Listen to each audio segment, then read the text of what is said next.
The military K-9 stopped dead in the middle of the trauma bay, ignored three armed soldiers, walked past the chief surgeon, and sat down in front of a night shift nurse holding a saline bag. Then it raised one paw, not begging, not playing. A formal salute the kind trained into dogs that work alongside special operations units in places that don't appear on any map. The nurse didn't flinch, didn't smile. Her eyes went flat and still, the way eyes do when someone is calculating distance to every exit in the room. The dog pressed its nose to her scrub pocket, exhaled once, and held perfectly still. Like it had just found something everyone else had been told was dead. Before we go any further, if you're watching this for the first time, hit subscribe right now, because this channel is where stories like this live, the ones that make you forget to breathe. Hit the like button if you're already hooked, and drop a comment telling me your city and country. I want to see exactly how far this story has traveled. Don't go anywhere. You'll want to see where this goes. The night shift at Harlow General Hospital in Caldwell, Montana started the same way it always did: understaffed, underpaid, and invisible to everyone who mattered. Nora Vance had worked the fourth-floor trauma ward for 3 years, without anyone learning much about her beyond the basics. Quiet, competent, showed up, early, left late, never complained about the double shifts that came her way whenever someone called out sick. She was 34 years old, medium height, with pale blonde hair she kept pinned back tight, and a way of moving through crowded corridors that took up almost no space. Other nurses called her efficient. The charge nurse called her reliable. Dr. Marcus Drell, the hospital's chief of trauma surgery, called her invisible, and he meant it as a compliment, in the way that small, self-important men sometimes think dismissal sounds like praise. "Vance," he said, one Tuesday evening, snapping his fingers in her direction, without turning around from the supply cabinet he was rummaging through. "Patient in 412 is asking about his discharge again. Handle it." Nora was already holding the patient's chart. "Already scheduled for 8 a.m., she said. "I updated his paperwork an hour ago." Drell turned, looked at the chart in her hands, and then looked at her the way people look at furniture that has inconveniently moved itself. "Fine," he said, and walked away. She watched him go without expression. Room 412 was a 62-year-old rancher named Hal Pruitt who'd been in after a tractor accident left him with a fractured pelvis and more opinions about hospital food than anyone on staff had patience for. Nora had become his unofficial favorite within 48 hours, mostly because she was the only nurse who listened to him complain without visibly wanting to leave. "You talked to Dr. High and Mighty yet?" Hal asked when she came in. "Your discharge is confirmed," she said, pulling up his vitals on the tablet. "He actually remember my name this time, or did he just wave his hand at somebody?" Nora checked his blood pressure reading, made a note, and moved to adjust his IV line. "He's busy," she said neutrally. Hal snorted. "He's a peacock in scrubs is what he is." He watched her work for a moment. "You're too good for this place. You know that? I'm exactly where I need to be," she said, and her voice was so flat and certain that Hal went quiet, which was not something Hal Pruitt did easily. She had chosen Caldwell for specific reasons. Small city, stable census, predictable ER volume, low probability of certain kinds of attention. Harlow General was a 280-bed regional hospital that handled agricultural injuries, car accidents, winter emergencies, and the occasional hunting mishap. It was not the kind of facility that attracted complicated situations. Nora had spent 3 years being careful. Careful about which neighborhoods she drove through. Careful about not having photos taken at staff events. Careful about keeping her work locker empty of anything personal.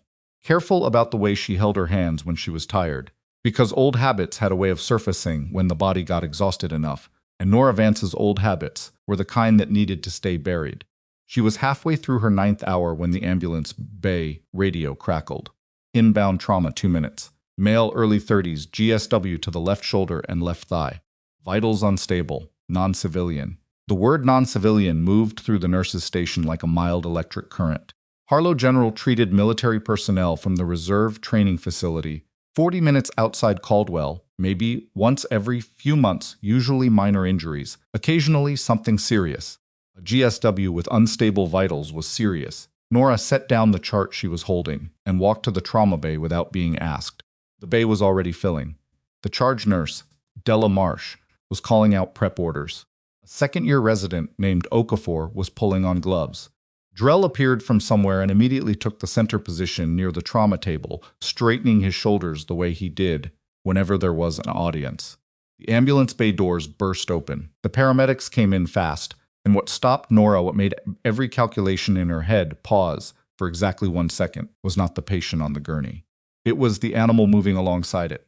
The dog was a Belgian Malinois, 80 pounds, stone-colored with a dark muzzle and amber eyes that tracked everything simultaneously.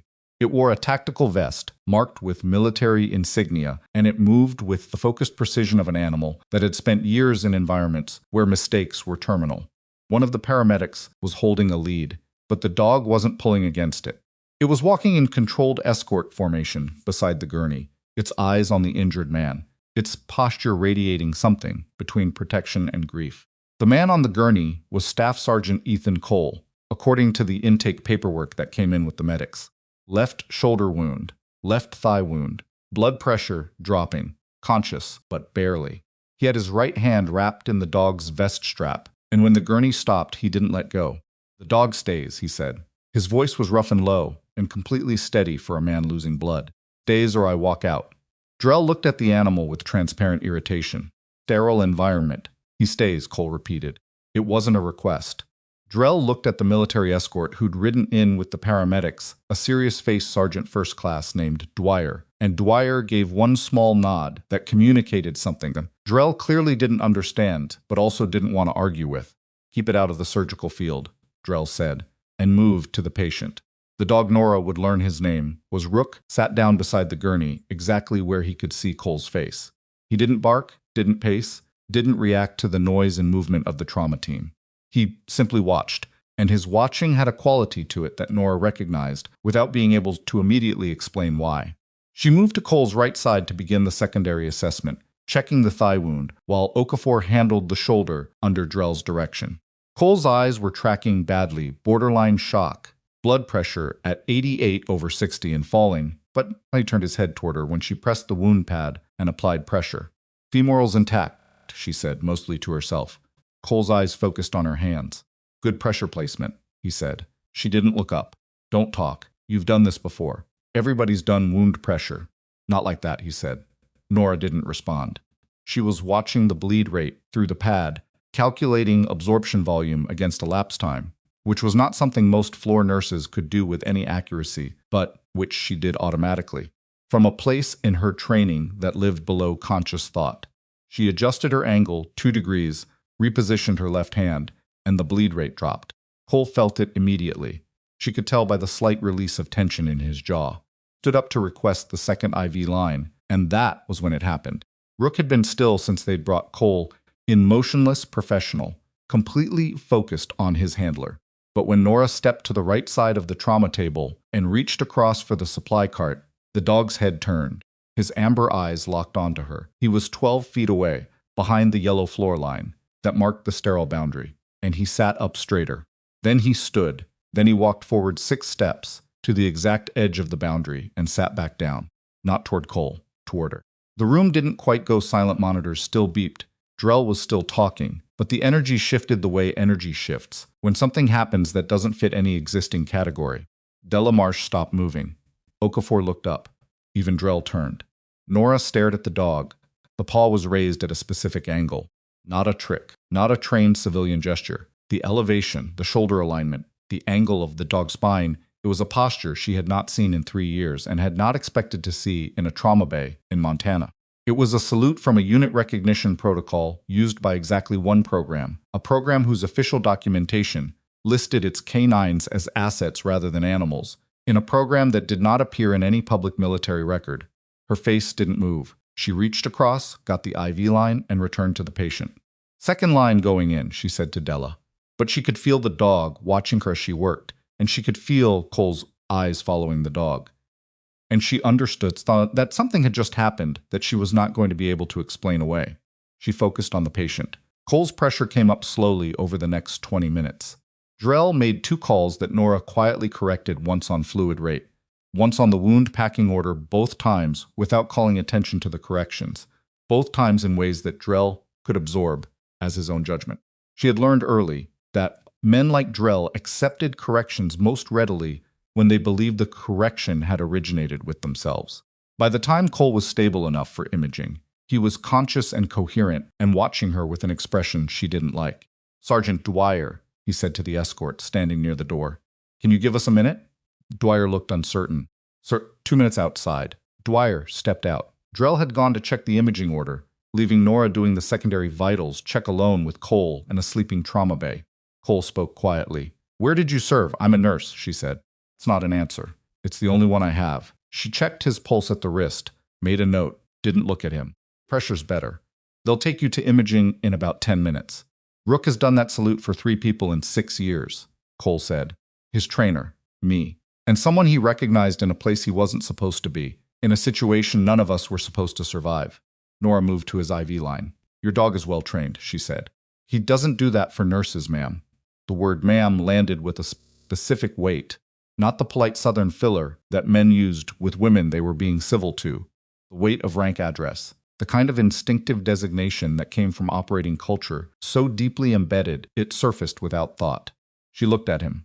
Cole met her eyes. His were dark brown, steady, and carrying the particular quality of someone who had looked at dangerous things long enough to stop flinching at them. "There's a coin in your left scrub pocket," he said. "It's been there all shift. I noticed when you were working the wound. Edge pattern is distinctive." Her left hand went still on the IV line. "A lot of people carry coins," she said. "Not that one." The monitors beeped. Somewhere down the hall, someone called a code blue and then immediately called it off. The ordinary sounds of a hospital going about its ordinary night. "Get some rest before imaging," Nora said. "You lost a significant amount of blood." Started to step back. "We pulled your file," Cole said quietly. "Took 3 weeks and 3 different clearance levels, and we still only got a name. Nora Vance. No prior service record, no military history.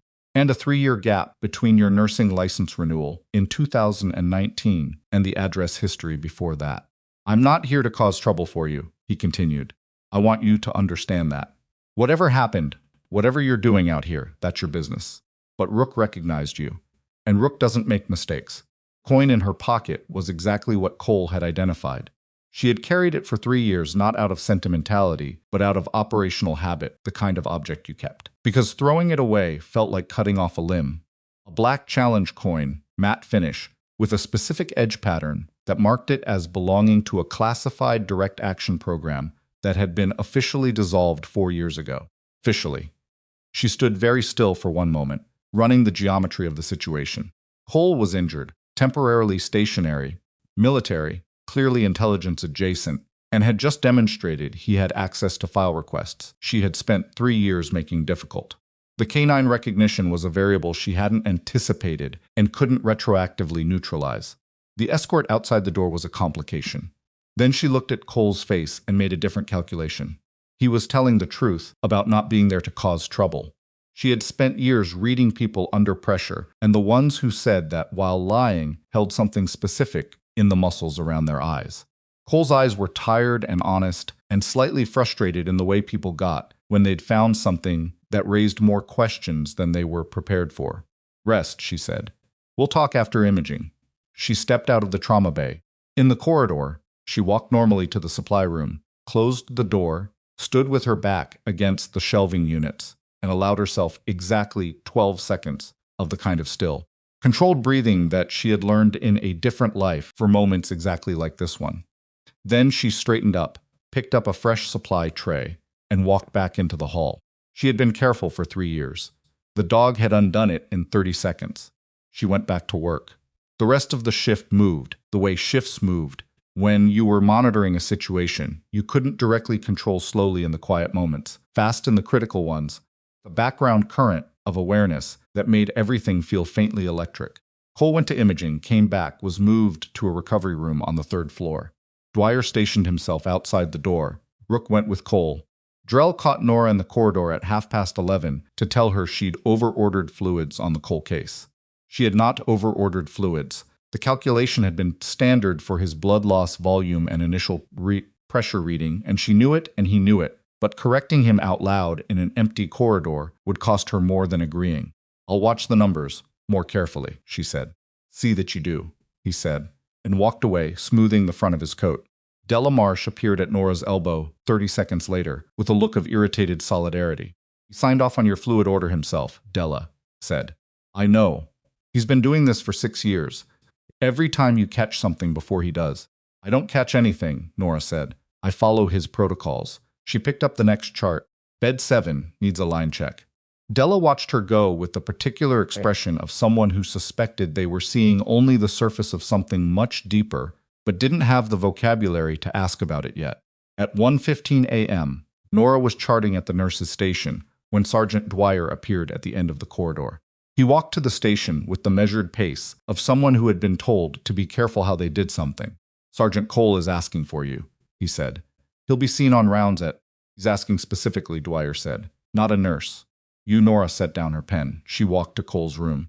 He was propped up, shoulder-dressed, left leg elevated, pain medication keeping his edges soft, but not blurring the precision of his thinking. Rook was lying across the foot of the bed, which was a deviation from standard K9 positioning, but which no one had apparently felt comfortable correcting. Cole waited until Dwyer closed the door. I made some calls during imaging, he said. You shouldn't be on your phone. I needed to verify something. He looked at her steadily. Program Rook came from. There were 14 handlers certified before the dissolution. Tracked 11 of them. 1 retired, 2 went federal. 7 are still active in various capacities. He paused. And 1 was declared KIA during an operation in a location that doesn't have an official name 4 years ago. Nora said nothing. Except she isn't dead, Cole said. The monitor beeped. Rook's amber eyes moved to Nora's face and stayed there. You need to sleep, she said. You had significant blood loss, and your body needs. Contractor who ran that operation, Cole said. The one that ended with one of your team being declared KIA. His name is Victor Rains. He's been operating out of a defense consulting group for the last 3 years. 3 weeks ago, 2 of my guys picked up intelligence suggesting he's been running locates on a missing set. Someone who took something from him before she disappeared. The fluorescent light in the corridor outside the window hummed. Somewhere a call light went off and then went quiet. Nora stood at the foot of Cole's bed and felt the shape of 3 years of careful, patient, deliberate construction, developing a crack that ran from top to bottom. I'm a night shift nurse, she said. Her voice came out level. I'm going to go back to my station and finish my charting, and in the morning, I'm going to go home and sleep. And tomorrow night, I'll come back and do it again. Rains has a locate on a city, Cole said. He doesn't have an address yet. But he has a city. The words hit with the specific impact of something she'd been braced for 3 years and had somehow still hoped would never arrive. She looked at Cole. She looked at Rook. The dog was watching her, with the steady amber certainty of an animal that knew something important had just shifted, even if it couldn't name what that thing was. Nora reached into her left scrub pocket. Her fingers found the coin. She left it there. Good night, Sergeant Cole, she said, and walked out of the room. She got to the stairwell before her breathing changed. She sat down on the concrete step, put her back against the cinder block wall, and stared at the overhead light for a long moment. Then she pulled out her phone and sent a single forward text to a number that had been in her contacts for 3 years and had never once been used. He found the city. She sat in the stairwell for 45 seconds. Then she stood up, straightened her scrubs, tucked the phone away, and walked back up to the 4th floor to finish the rest of her shift. Behind the 3rd floor window in a room he shouldn't have been able to see from, Rook raised his head from the bed and looked toward the stairwell door, and held perfectly still. The forward text sat in the outbox of a phone that Nora had bought for cash 18 months ago at a truck stop outside Billings, activated under a name that didn't exist, and charged only from the USB port in her car, so it never appeared on the hospital's network. She had carried it for 18 months without using it once, the way you carry a fire extinguisher not because you expect the fire, but because you've already survived one. She got through the rest of the shift on muscle memory. 3 a.m. vitals rounds, the medication reconciliation on a post-op patient in 408. A brief, ugly argument between a family member and the overnight resident that she stepped into, and quietly resolved by saying the right words in the right tone to the right people in the right order, a skill she had not learned in nursing school. Charting, the supply restock, the coffee she poured and didn't drink. Della Marsh clocked out at 4 a.m. and told Nora she looked tired, which was the most anyone on this floor had ever said that came close to being true. I'm fine, Nora said. You always say that, Della said, pulling on her coat. 'Cause I always am. Della gave her one long look, the kind that meant she had opinions she'd decided not to voice yet, and left.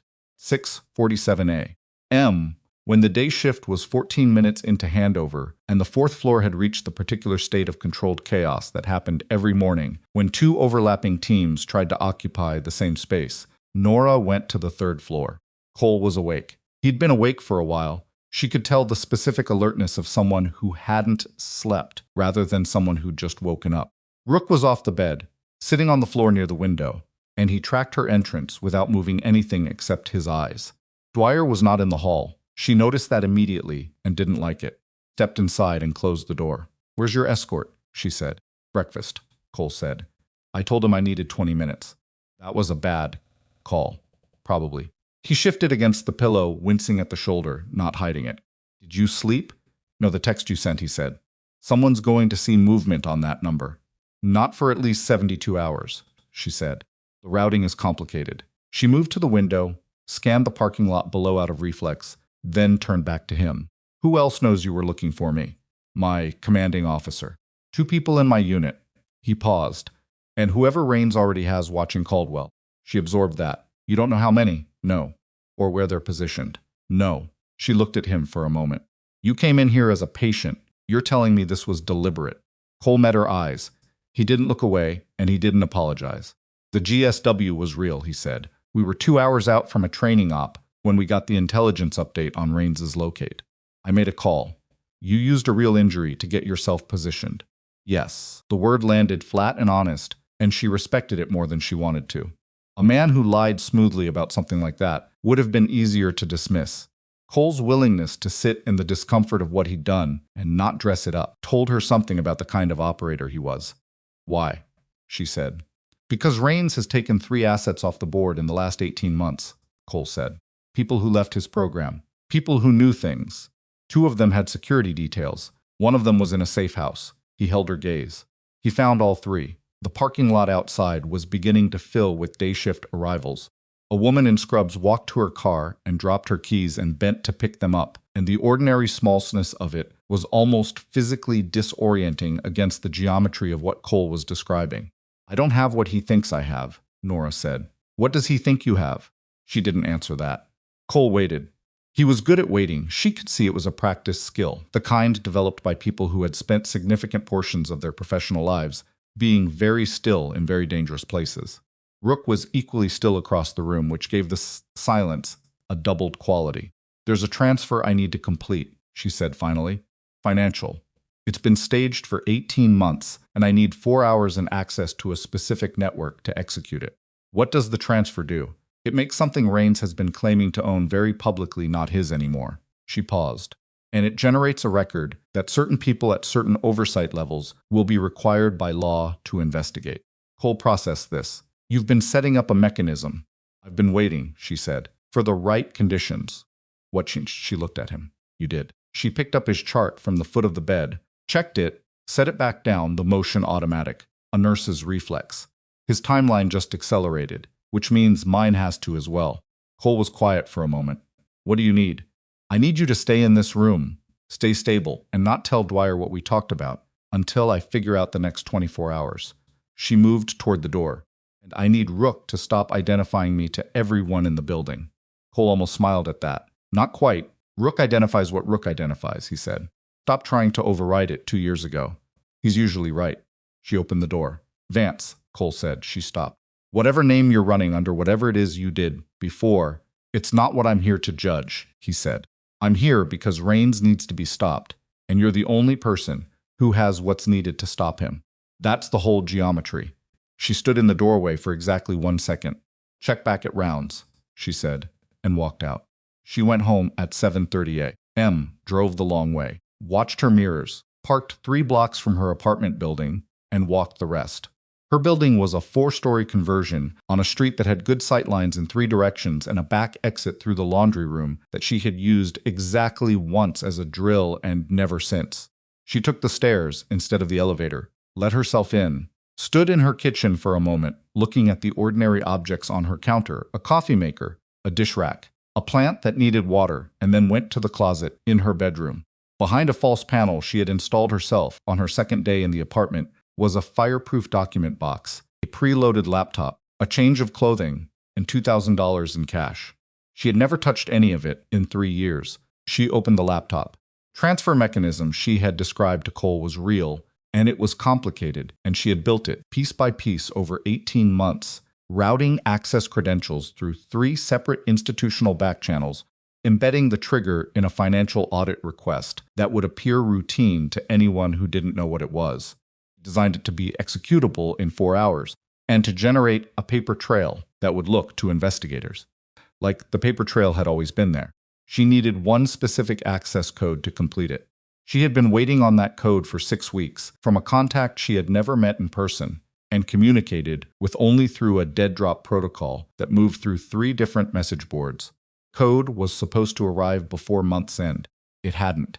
She stared at the screen. If Rains had a city-level locate and was moving timeline, she had days, not weeks. She closed the laptop, put everything back, replaced the panel, and stood in her bedroom for a long moment thinking about the shape of the problem. Then she went to the kitchen, made coffee she actually drank this time, and sat at the table making a list in her head of every variable that had changed in the last 12 hours. Cole was a variable, an unplanned one, but not a hostile one. Her read on him was solid, and she'd been trained by people who made careers out of reading hostile from non-hostile in situations where being wrong had terminal consequences. Cole was honest, injured, motivated by something that wasn't self-interest, and he had a K9 that had already blown her cover more effectively than 3 years of Rains's intelligence network had managed. The number she'd texted was the other variable. Whoever was on the receiving end of that number had access to the code she needed.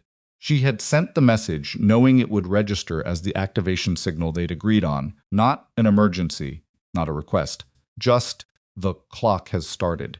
She was finishing the coffee when her phone, the burner, not the personal one, received a single reply. 72 hours, stay put. She read it twice. 72 hours. Rains's timeline was almost certainly shorter than that. She set the phone down, looked at the ceiling, and accepted that she was not going to be able to stay put. She slept for 4 hours, badly, woke up at noon with the specific headache that came from adrenaline withdrawal, ate something she couldn't taste, and drove back to the hospital at 2 p.m. 5 hours before her shift started. She had a reason ready if anyone asked.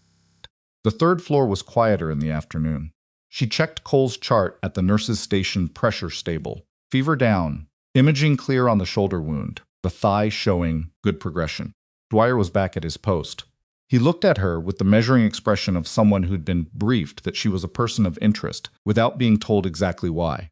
She went up to the 4th floor and found Della Marsh, who was not scheduled but had come in to cover a gap. "You look worse than this morning," Della said. "I slept." "Then you slept wrong." Della tilted her head. "What happened with the military patient?" "Straightforward GSW. He's progressing well. Drell is upset about the fluid order you put in yesterday." "I know. He told the charge nurse it showed poor clinical judgment. Nora filed that in the part of her brain she'd designated for things that required no immediate action. Speak with him." "You shouldn't have to speak with him," Della said, with the quiet heat of someone who had been having this argument internally for several years. "Caught 4 of his errors in the last 6 months.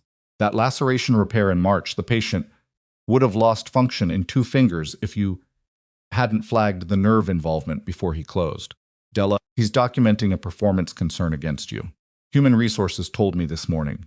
Nora stopped. That was new. Not unexpected. Drell had been building toward some kind of formal complaint for months. She'd seen it coming in the incremental ways he'd begun seating the charge nurse on small corrections, the way he'd started framing ordinary clinical disagreements as attitude problems. But the timing was specifically terrible. "A performance concern for what?" she said, stepping, his word. Della's jaw was tight. "He's claiming you've been operating outside your scope consistently and that you have a problem with authority." Nora stood with this for a moment.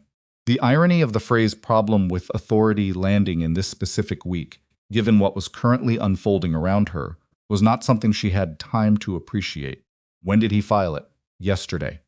Before the military patient came in, Della paused. Scheduled a meeting with the nursing director for Friday. Friday was 3 days away. In the current geometry of her situation, 3 days was a unit of time so distant, it barely functioned as a real category. Thank you for telling me, Nora said. You're not worried, Della said, watching her. It wasn't a question. I have bigger concerns right now. Della's eyes narrowed slightly. What does that mean? It means I'm going to go check on my patients, Nora said, and picked up the nearest chart. She worked the afternoon hours without incident, which was the kind of absence she'd learned not to trust. Drell came through the floor at 4 p.m. and made a point of not acknowledging her presence, which was its own form of communication. The nursing director, a careful woman named Sandra Obi, sent an email to Nora's work account confirming the Friday meeting. Nora read it and closed it. Cole had one visitor at 3:30, a woman in civilian clothing, who wasn't a family member and whose bearing was entirely wrong for any non-military designation Nora could assign her. The woman was in Cole's room for 40 minutes. When she left, she walked past the nurse's station without making eye contact with anyone, which was itself a tell. People who were genuinely uninvested in their environment made incidental eye contact all the time. People trained to be unobtrusive overcorrected. Nora noted it and moved on.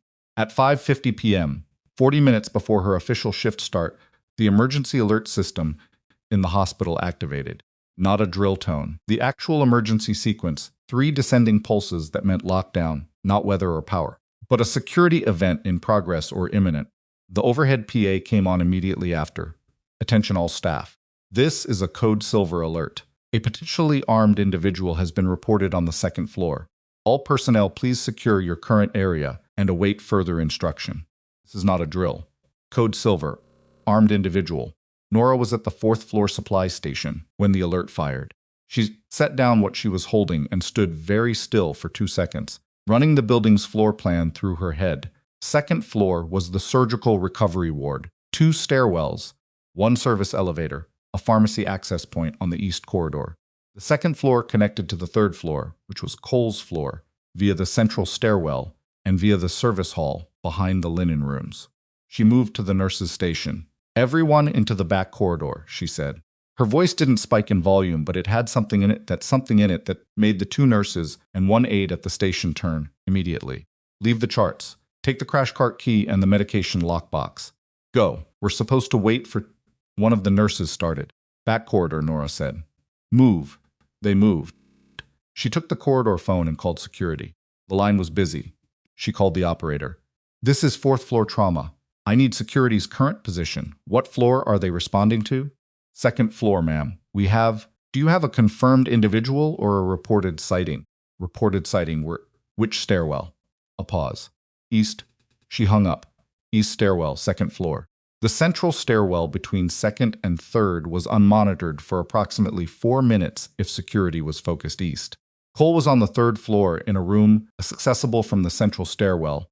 Dwyer was ex-infantry and armed, but Dwyer was one person and was assigned to Cole's immediate room, not the corridor. She was already moving before she fully processed the decision. She took the central stairwell down, moving fast and quiet, and came out on the 3rd floor in time to see the corridor was clear. Dwyer was visible through the small window in Cole's room door. Standing at his post, hand near his sidearm, radio out. Code Silver had registered everywhere. She exhaled and started back toward the stairwell. Then she heard it. Not from the east stairwell, from the service hall. Specific sound, the controlled pressure release of a door being opened by someone who didn't want it to make noise. Most people couldn't distinguish that from the ordinary sounds of a busy hospital corridor. Nora heard it the way you heard it when it had been relevant to your survival often enough that your brain had filed it in its own permanent category. She moved to the alcove beside the linen room and pressed flat against the wall. The service hall door opened. 2 men came through. They were not hospital staff. They were dressed in the kind of civilian clothing that was deliberately nonspecific, the kind that was chosen precisely not to register, and they moved through the corridor with the spacing and rhythm of people who had trained together long enough that their movement patterns had become synchronized without requiring communication. One carried something under his jacket. The other had his right hand at his side in the specific posture of someone managing a weapon without drawing it. They were not heading for the nurse's station. They were heading for Cole's room. Nora's mind ran the calculation in the time it took her to breathe once. 2 of them. One of her, Dwyer, on the other side of a closed door that was between Cole and the corridor, The code silver on the second floor, now clearly established as a diversion. The nearest security response was East Stairwell, 4 to 6 minutes minimum. She had no weapon. She had a hospital. She moved. The housekeeping cart was 8 feet from her position, unattended when the code silver alert had sent its operator to shelter in place. Covered the 8 feet in 2 seconds, kept low, and came up on the far side of the cart as the first man reached Cole's door. Cart held standard supplies cleaning agents, a mop with a removable handle, 2 large spray bottles of industrial disinfectant. She didn't think about it. She grabbed the mop handle, extended to full length, and came around the end of the cart at an angle that put her behind the second man, the one with his hand still at his side, and drove the handle horizontally across the back of his knees at the exact point where they buckled. He went down hard and she was already pivoting, using the handle's momentum, catching the first man across the forearm before he could process that the threat wasn't coming from the direction he'd been watching. Stumbled. She closed the distance in 1 step, drove her elbow into the junction of his neck and shoulder, and the specific nerve cluster she was aiming for did exactly what it was supposed to do, and his right arm went temporarily offline. The weapon under his jacket stayed under his jacket. The second man was getting up. She didn't let him finish. Spray bottle of industrial disinfectant hit him in the face from 4 feet away, not as a weapon, as a problem that required both hands and significant distraction to manage, and she used the 3 seconds it bought her to hit the flat panel beside Cole's door with her free hand. The door opened inward. Dwyer had his sidearm up before she finished moving. 2 in the corridor, she said. Service hall entry. Diversion on 2 was deliberate. Dwyer took 1 look at her face, 1 look at the corridor behind her, and was on his radio before she finished the sentence. The first man was on his feet again. He looked at Nora, and she looked at him, and something moved across his face, not exactly fear, but the recalculation that happened when an operative encountered a variable they hadn't been briefed on. He assessed her. She stood still and let him assess her, and didn't let anything show on her face. Then he turned and went back the way he'd come, moving fast. The second man followed, still managing the disinfectant situation. Dwyer came into the corridor with his weapon drawn, but they were already through the service hall door. Cole's voice came from inside the room. Report 2, Nora said. Armed, trained, used the code silver as cover. They're gone. You need to move floors before they regroup. Vance. Cole's voice had changed register slightly. What did you just do? She looked back into the room. Cole was sitting up in the bed, shoulder-braced, watching her with an expression that had several layers to it. She didn't have time to read. I used a mop handle and a cleaning product, she said. It's not what I'm asking. Dwyer was already on the radio, calling for a room transfer. Code silver alert was still running overhead. Somewhere on the second floor, security was managing a situation they didn't yet understand was a diversion. Cole held her gaze across the room. I'm asking who you are, he said, because a civilian nurse with 3 years at a regional hospital in Montana doesn't move like that. Rook was standing now, not in alert posture, in something else, something that lived adjacent to recognition. His amber eyes were on Nora, and his tail moved once, slowly, which was not the behavior of a dog that was uncertain about what it was looking at. Nora stood in the doorway between the corridor and the room, between the decision she'd made and the one that was waiting for her on the other side of it. Then she stepped into the room. She reached into her left scrub pocket and took out the coin. She set it on Cole's tray table, matte side up, edge pattern visible. He looked at it for a long moment without touching it. The program was called White Line, she said quietly. It was officially dissolved in 2021. But the last thing it generated before its dissolutions was evidence of exactly what Victor Raines had been doing with the funding allocated to it for 3 years. She held his gaze. I was the case officer. I built the evidence package. And I disappeared before Raines could make sure I never testified to it. Cole was very still. Raines told Command you went rogue, he said. That you took operational funds, and I know what he told Command. Her voice was level. Why I built the package the way I did. Every document, every transaction, every order, it's all there. Time-stamped, cross-referenced, verified through channels. Raines doesn't have access to. She picked the coin back up and closed her hand around it.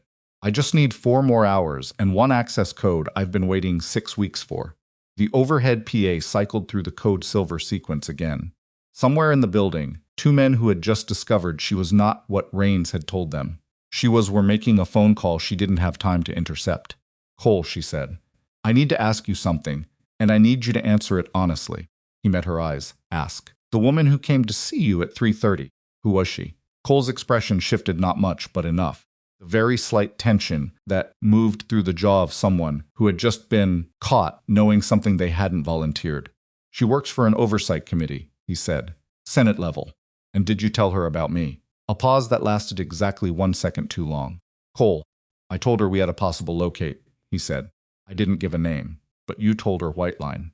He didn't answer, which was its own answer. Nora closed her eyes for exactly 1 second. When she opened them, she had already recalculated. The 72-hour window her contact had promised was now irrelevant. Committee contact meant the intelligence had moved up a level and was no longer contained. Raines had people in the building. Her cover had a hole in it the size of a classified military protocol. And somewhere between the second-floor diversion and the service hall entry, someone had already sent a confirmation ping to an operations center that Nora Vance was not dead, was ambulatory, and was in possession of exactly what Victor Raines had spent 4 years trying to recover. She put the coin back in her pocket. She looked at Dwyer, who was watching her with the expression of him who had just substantially revised his threat assessment of the situation. She looked at Rook, who was still watching her with that steady, particular attention that she was beginning to understand was not the behavior of a dog that had recognized a stranger. It was the behavior of a dog that had recognized a commanding officer. Tell your contact, she said to Cole, that she needs to keep that committee off the phone for the next 12 hours. She picked up the discarded mop handle from the corridor floor, set it against the wall. Because if Raines gets confirmation that someone at oversight level is moving on his financial records before I execute the transfer, he'll collapse the accounts and we'll have nothing. Cole stared at her. You're going to execute it now. I'm going to try, she said, tonight. You said you needed an access code you don't have. I need to find another way to get it. She looked at him. Do you trust me? He looked back. The monitors beeped. PA cycled. Rook does, he said finally. She almost said something to that. Instead, she turned, picked up her pace, and walked down the corridor toward the stairwell, the coin pressed in her left fist, her mind already working the problem, 3 steps ahead of where her feet were taking her. Behind her, she heard Rook make one sound low, quiet, not a bark, not a whine. Something between a signal and a promise. The stairwell door closed behind her, and she was already moving, not running. Running attracted attention, and attention was now the most dangerous thing in the building, but moving with the compressed efficiency of someone whose body had remembered, in the last 4 minutes, exactly what it used to be capable of. 4th floor. Supply room. She needed 2 things, the preloaded laptop from her apartment and the access code she didn't have. The laptop was 20 minutes away by car. The code was a different problem entirely. She pushed through the 4th floor door and nearly walked into Della Marsh. There you are, Della said. The charge nurse is looking for what happened to your scrubs. Industrial disinfectant, 1 knee, dark streak. She had not registered it until this moment. Spill, she said. I need to change. Where's Drell, his office? He's been on the phone since the code silver. Why? Is anyone on 4 from outside the regular staff? Anyone you don't recognize? Della's expression shifted from concerned to something more alert. There was a man at the nurse's station about 20 minutes ago asking about visiting hours. Sandra sent him downstairs. What did he look like? Medium height, civilian clothing. He kept his hands in his pockets the entire time, which I remember because it seemed rude. Della paused. Nora, what is going on? She had 3 seconds to decide how much to say. Della was not a tactical asset and not a liability. She was a competent, observant woman who had been quietly frustrated by this hospital for 6 years and who had flagged Drell's complaint this morning out of something that looked very much like loyalty. That was worth something. If anyone you don't recognize comes onto this floor asking for me specifically, I need you to call security and then call me, Nora said. Security first. Are you in trouble? I'm working on it. She moved toward the locker room. Don't tell Drell you talked to me. She changed in 90 seconds, stuffed the contaminated scrubs in a biohazard bag, because leaving biological trace material in an open trash bin was a habit she couldn't turn off, and then stood in the locker room, doing the one thing she had avoided, doing since 6:47 a.m. She thought about the access code. The dead drop protocol she'd built was elegant, and slow messages moved through 3 separate platforms over a minimum 48-hour cycle, which meant it was useless to her now. Code itself existed in one other place, in the head of the contact who had designed it, a woman named Petra Solis, who was not in Nora's phone under that name or any name, and whose location Nora knew only as a city, Portland, Oregon, and a physical description she'd memorized from a single photograph taken 18 months ago. There was no direct line to Petra. That had been deliberate. It was also, right now, the single largest obstacle between Nora and the 4 hours she needed. She thought about what she had. The laptop with the transfer mechanism already built. Cole injured but functional, and with clearances that ran several levels above his visible rank. Dwyer, who was trained and armed. A hospital full of corridors and supply rooms and service exits she had memorized on her first week of work, because she memorized buildings the way other people memorized faces. She thought about what Rains had. At least 2 operatives confirmed in the building, probably more. A location lock on Caldwell. A timeline that was now accelerated because the service hall attempt had failed, and he knew it had failed. And somewhere in his network, a person or a system that had been feeding him updates close enough to real time that he'd been able to position assets before she'd even finished her shift, which meant he had a source inside or adjacent to the hospital. She stopped moving, ran it back. The code Silver had fired at 5:50 p. The 2 men in the service hall had been positioned and moving within minutes of the alert. The alert itself was a diversion, which meant they had staged it, which meant they'd had someone on the second floor in advance of the alert, creating the conditions for the reported sighting. That level of pre-positioning required knowing she was in the building before the shift started. She had arrived at 2 p.m. unscheduled. The only people who had seen her arrive were the security desk attendant, Della, and the parking attendant in the outer lot. She discounted Della immediately. The parking attendant was an outside contractor with no hospital network access, which left the security desk, or someone who had seen her through the parking lot cameras and run a fast enough facial match to get a location update to Rains's team within 3 hours. Sophisticated. More sophisticated than she'd been budgeting for. She left the locker room and went to find the one person in the building she hadn't yet accounted for. Dr. Marcus Drelzohas was on the 4th floor administrative wing, behind a door with his name on a placard that he had personally selected and which was a half-inch larger than regulation called for. Detail was so perfectly consistent with everything else about him that Nora had noticed it on her first day and filed it without comment. She didn't knock. He was on the phone, which he held away from his ear, and looked at her with the expression he used when he wanted her to understand she had done something wrong by existing in his presence. "I'm in the middle of... I need to ask you something," she said, and closed the door. "Excuse me, who told you about the military patient before he arrived?" she said.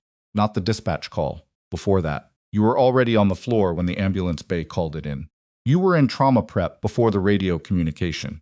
Drell set the phone down slowly. The expression on his face moved through several configurations: irritation, then something more guarded, then a version of blankness that was slightly too deliberate to be natural. "I heard the bay doors," he said. "You were in trauma prep before the bay doors opened.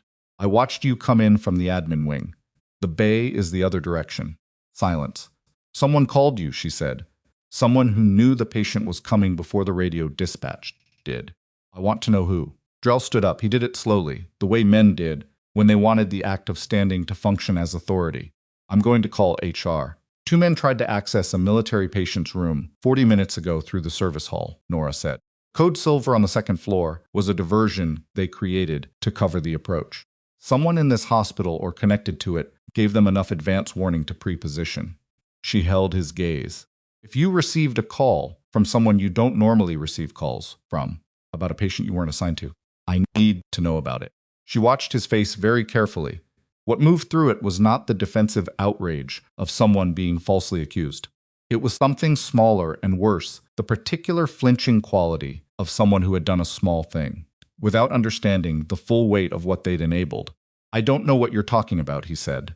"I think you need to leave my office before I..." "Did someone call you and ask whether a military patient had been admitted?" she said. Her voice was very quiet and very level. A simple question. "I'm not accusing you of anything intentional. I'm asking whether someone asked you something that seemed routine." The flinch again. Smaller this time. "A colleague," he said finally. "Consulting colleague. He called this afternoon asking about military admissions for a research study. Insurance coding data. It was a 3-minute call." "What was his name?" "Dr. Ferris, Michael Ferris. He works with a defense health contractor in my..." "Thank you," Nora said. She left his office, closed the door, and stood in the administrative corridor for 4 seconds. Ferris was a name she didn't recognize, which meant it was either a clean alias or a low-level cutout Rains used for exactly this kind of casual intelligence collection. Either way, the mechanism was clear now, a social engineering call to an arrogant doctor who would answer a peer's casual question without flagging it to anyone.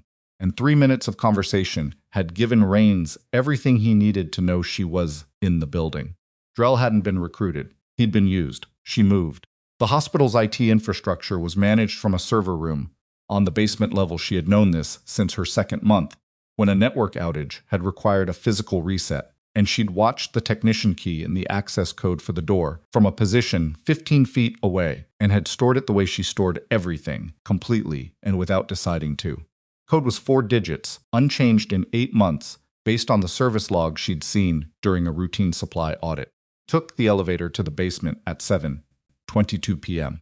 The server room was cool and smelled of recycled air and electrical heat.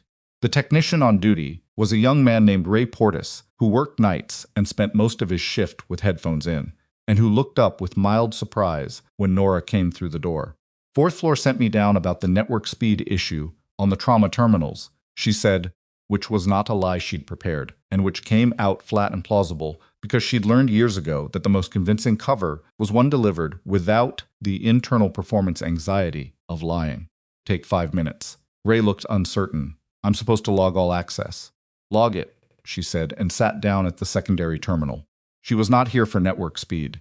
She was here because the hospital's system had an outside research portal, a legacy connection to a university medical network that had been installed 6 years ago for a clinical trial, and which, based on the system architecture she'd reviewed during an IT-assisted file recovery 8 months ago, ran through a separate routing protocol from the hospital's main firewall.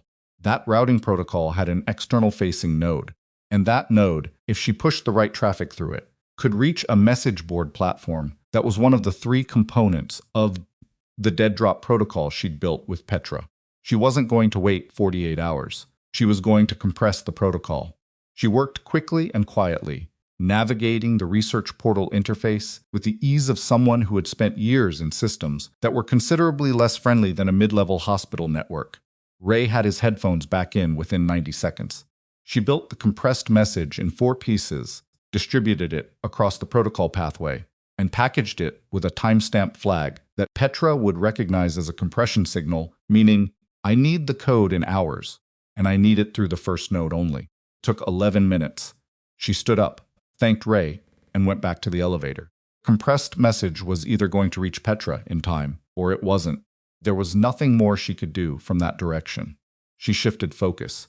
She needed to get the laptop from her apartment.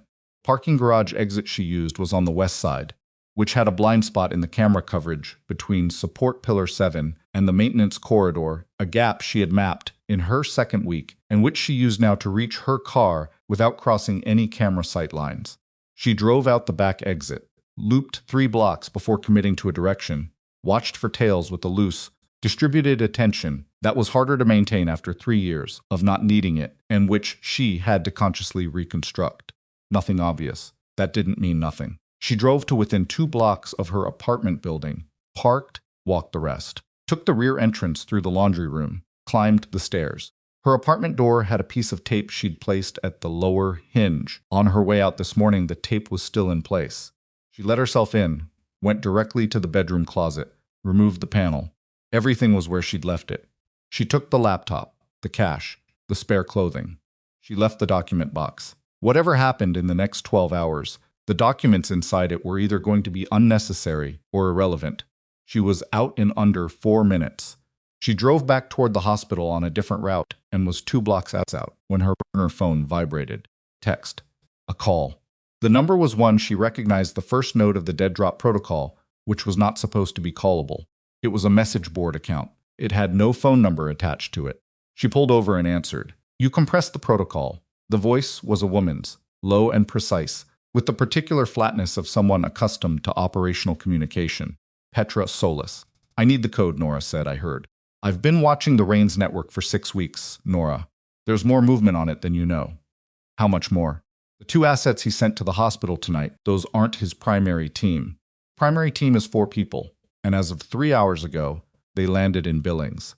Billings was 90 miles from Caldwell. He's not waiting for confirmation, Nora said. He's already moving. He got a signal when his assets failed in the hospital. He knows you're operational. A pause. The primary team is White Line trained. 2 of them worked the same program you did. She sat with that for a moment. People she had possibly trained with, or alongside, or briefed. People who knew exactly how she thought, and moved and planned. Code, she said. I need 40 minutes to verify the routing on the transfer end. If I give you the code and the mechanism executes before the receiving channel is confirmed, the transfer fails and generates an alert. I don't have 40 minutes. Nora, give me the code and tell me the receiving channel status, she said. I'll manage the timing. A silence that lasted long enough to be a decision. Petra gave her the code. 17 characters. Alphanumeric, 2 special characters. And then, the receiving channel is at 60% confirmation. You need 40 minutes minimum, or you risk the alert. Understood, Nora said and ended the call. She sat in the car for a moment. 4 people, White Line trained, 90 miles out. 90 minutes at speed, less if they pushed it. She had 40 minutes of dead time on the transfer mechanism, plus 4 hours of execution. That put her 5 hours out from completion, and potentially 90 minutes from Raines's primary team arriving in Caldwell. The math was wrong by 3.5 hours. She pulled back into traffic and called Cole. He picked up on the second ring. Vance, I have the code, she said. I have a timing problem. Raines's primary team is in Billings. How many? 4, White Line trained. A beat. They'll know your playbook. Yes. She turned onto the hospital access road. I need a location that isn't the hospital and isn't my apartment. I need network access, 4 hours of uninterrupted operation, and I need it in the next 30 minutes. Can't exactly walk out of here, Cole said. I know. I need Dwyer. He's not authorized to Cole. Her voice was level. Raines's people took 3 assets off the board in 18 months. Each one had security. None of them made it to a position where they could execute what I've been building for 4 years. She pulled into the parking structure. I'm asking Dwyer to drive me somewhere and stand outside a door for 4 hours. That's the scope. Cole was quiet for 3 seconds. Do it, he said. Come to my room. She went up. Dwyer listened without expression while she spoke. He was a compact man in his mid-40s, with a face that had been weathered by outdoor service and a way of processing information that was notably free of the ego load that made some military men difficult to work with in fast-moving situations. When she finished, he asked 2 questions. The first was about the specific risk profile of the 4 incoming assets. The second was about her exit plan if the location was compromised. Both questions were the right questions. There's a truck stop 20 miles east on Route 9. He said. Owner is ex-Army. 2 entrances, clear sight lines on both approaches. Has Wi-Fi for the long-haul drivers encrypted enough that it won't show hospital origin on the network trace. You scoped locations. Sergeant Cole briefed me before you came back, he said. Scope locations, it's what I do. Cole from the bed said nothing. Rook was watching Nora. When can you move? She said to Dwyer. Give me 10 minutes to arrange coverage for the sergeant. 7, she said. Dwyer almost smiled. 7. He agreed. She used the 7 minutes to set up the laptop at Cole's tray table, run the preliminary verification sequence on the transfer mechanism, and confirm that the code Petra had given her was correctly formatted. It was. She closed the laptop. Cole was watching her work with the focused attention he'd probably given every significant operation he'd been part of, fully present, not interfering, filing information without narrating it. When this is done, he said. What happens to Nora Vance? She didn't look up from the laptop. That depends on what happens before it's done. The nursing director meeting on Friday won't be relevant, she said. Drell filed a performance complaint against you. I know, doesn't that? He stopped himself, reassessed. You're not worried about Drell. Drell is a small problem, she said. I've been managing small problems for 3 years. She closed the laptop bag. Raines is a different category. Cole looked at her for a moment. Program. White Line. You didn't just build a case against him, you stayed in after you had the evidence.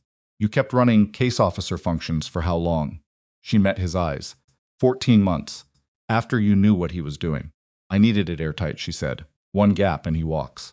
I'd seen him walk before. She picked up the bag. I wasn't going to let that happen again. You burned your cover for... I didn't burn it, she said.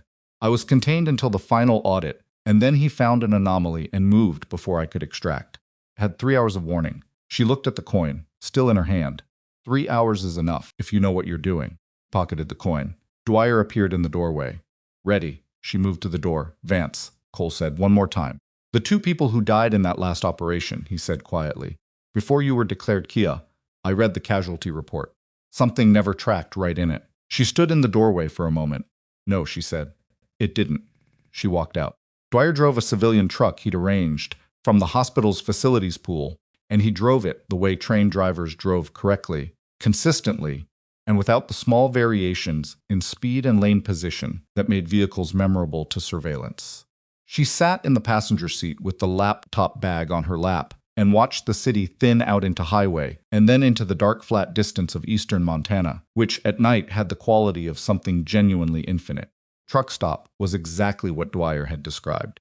A long, low building with amber lighting and a half-dozen semi-trucks idling in the outer lot, 2 clear approach roads, and a proprietor named Walt Greer who looked at Dwyer's ID and then looked at Nora with the specific non-curiosity of someone who had learned over many years not to ask questions about the things that showed.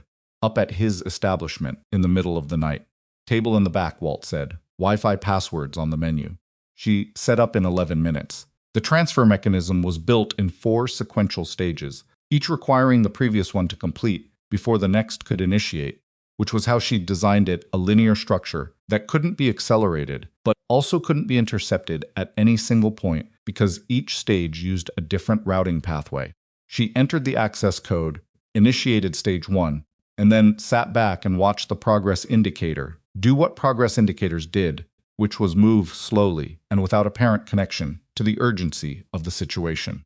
Dwyer positioned himself near the door with coffee and a view of both approach roads. She had nothing to do for 38 minutes, but wait and think.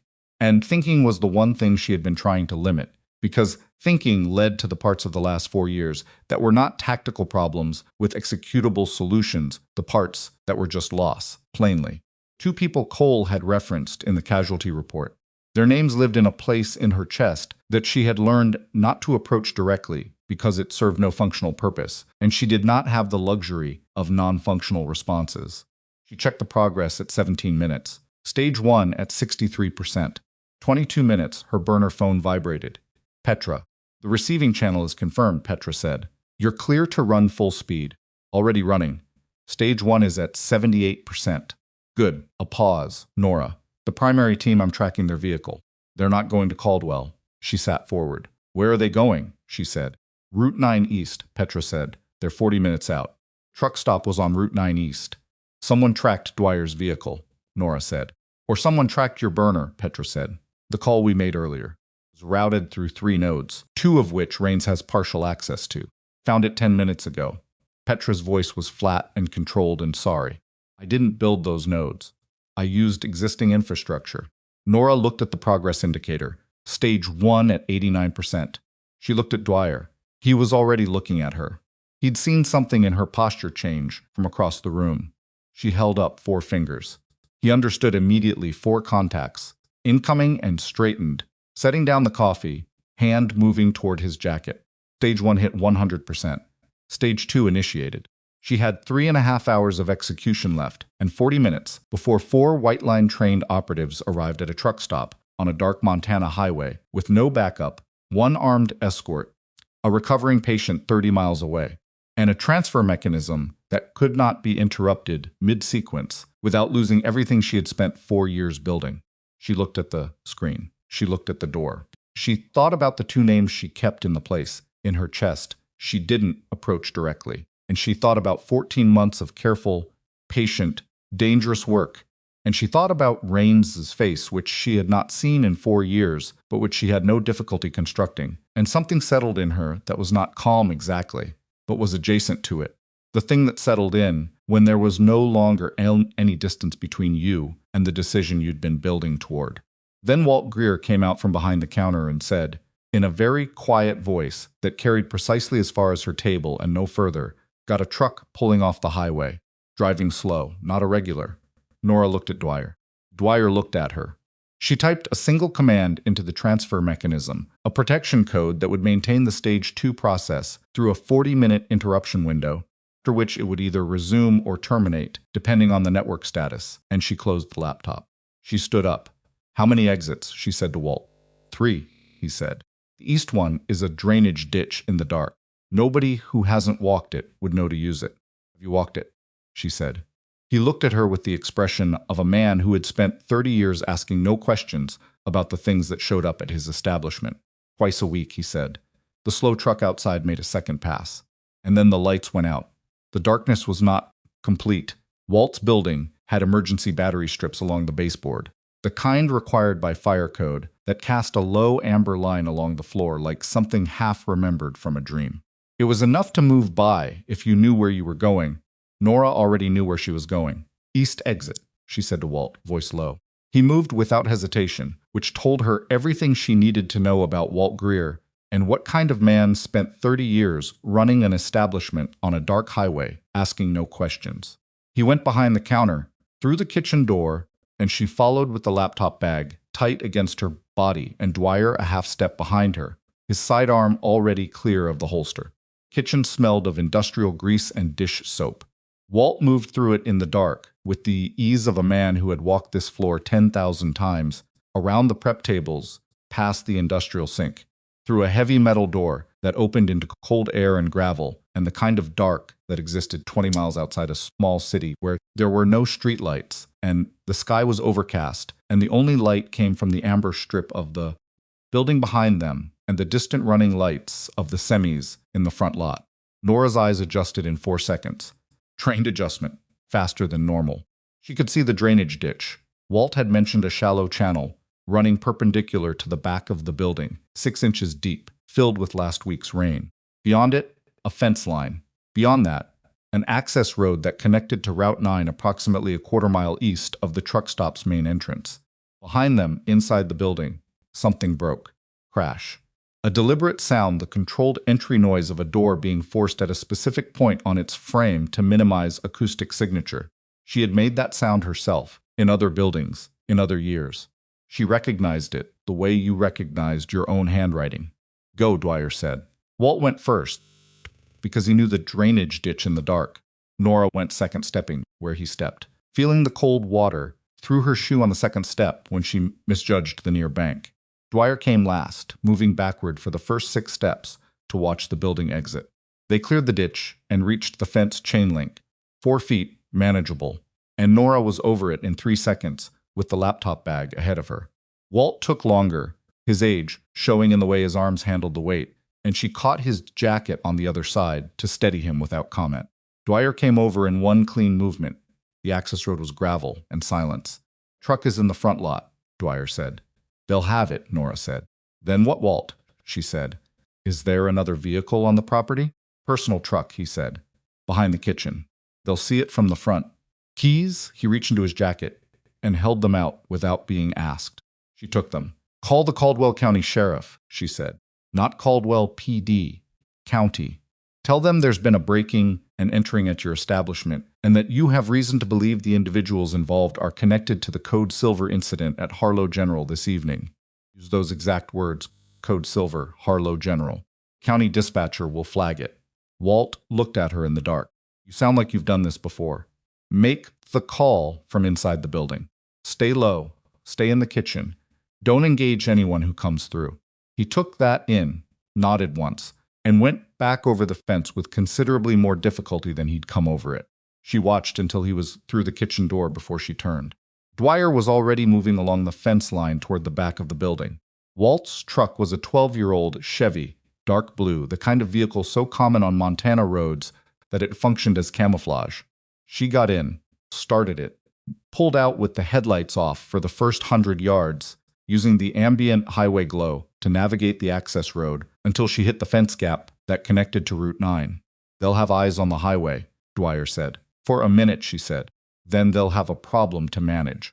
She turned the headlights on as she reached Route 9, went east away from Caldwell, which would read as Flight, and then immediately took the First County Road south, farm access that turned to gravel after a quarter mile, and which she had identified 3 months ago on a drive she'd taken, for no conscious reason she'd acknowledged at the time. Her hands on the wheel were steady. Her left shoe was wet and cold. She drove. 6 miles south of the truck stop, there was a volunteer fire station unmanned at night, unlocked by county protocol for emergency access, with a landline phone and, critically, fiber optic junction box on the exterior wall that connected to the county emergency services network.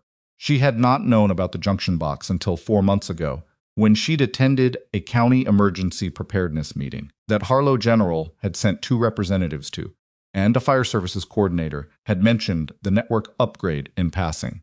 She had stored it. Dwyer looked at the building and then at her and decided not to ask questions, which she was beginning to appreciate as his most consistent useful quality. She broke the exterior lock with a rock, and Dwyer's assistance a 20-second process that she felt the specific moral weight of and which she intended to document and compensate for when this was finished and got inside. The landline worked. She didn't use it for a call. She used it to establish a local network node. Then she opened the laptop, connected through the fire station's fiber junction, using a bridging protocol she built in 8 minutes from components already in the transfer mechanism's architecture, and checked the status of Stage 2. Still running. The protection code had held. 61% complete. She exhaled. "Talk to me," Dwyer said from the door. "Stage 2 of 4 is at 61%, she said. "Estimated completion at current speed 90 minutes. And then, Stages 3 and 4, another 90 minutes minimum." She did the math. 3 hours from now, if nothing interrupts its connection. The 4 at the truck stop. "We'll figure out where we went inside 20 minutes, she said. "Probably less. These are not people who stand in the dark being confused." She looked at the progress indicator. "But they don't know what I'm running or where it's transmitting to. They know I have the mechanism. They don't know the mechanism is already in Stage 2. What happens if they find us before it completes?" She looked at him directly. "It depends on how they find us." Dwyer processed this with the equanimity of a man who had been in situations where the answer to that kind of question was always going to be, "It depends."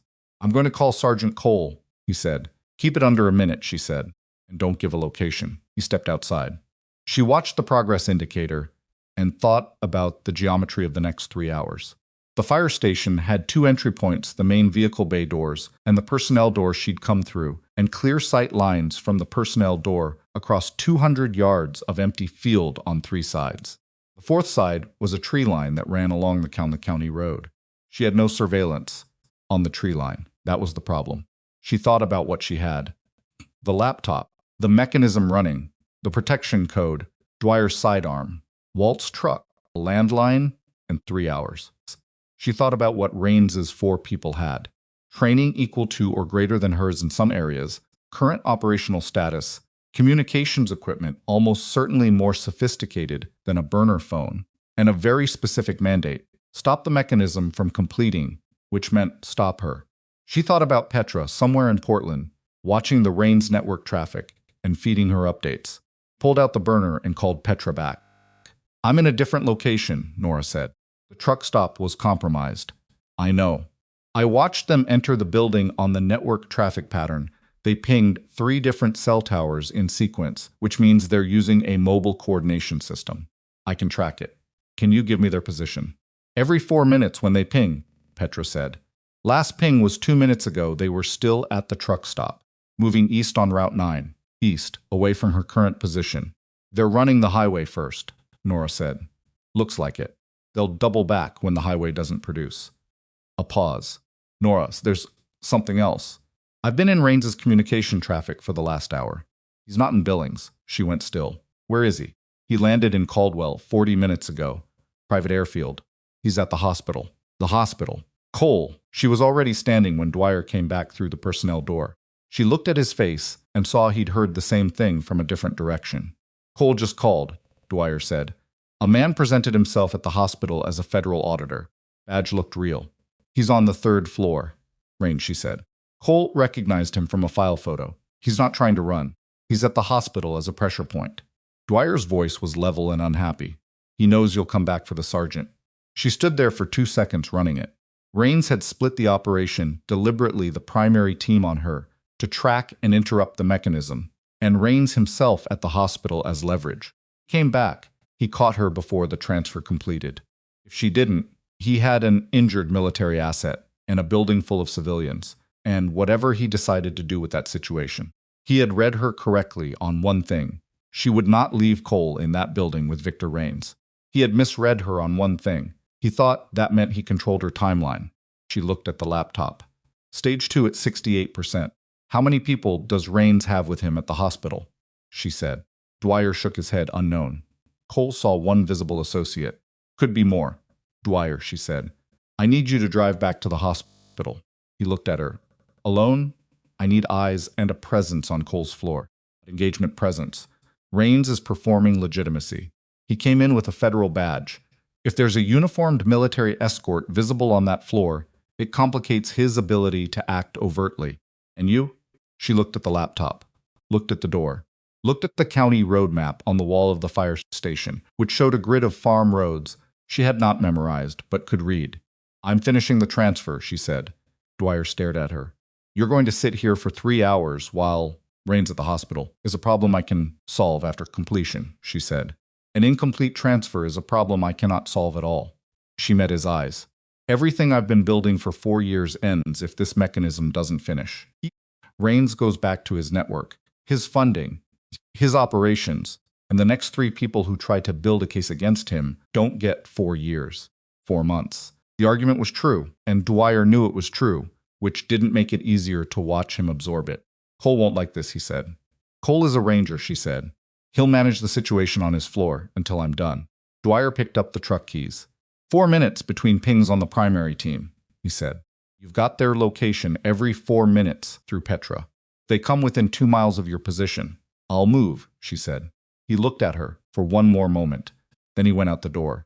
She listened to Walt's truck start and pull away, and then she was alone in the volunteer fire station in the dark Montana night, with a laptop running a 4-stage financial transfer and 3 hours to fill. She sat down. She watched the percentage climb. 71%. Petra pinged her every 4 minutes with the primary team's position.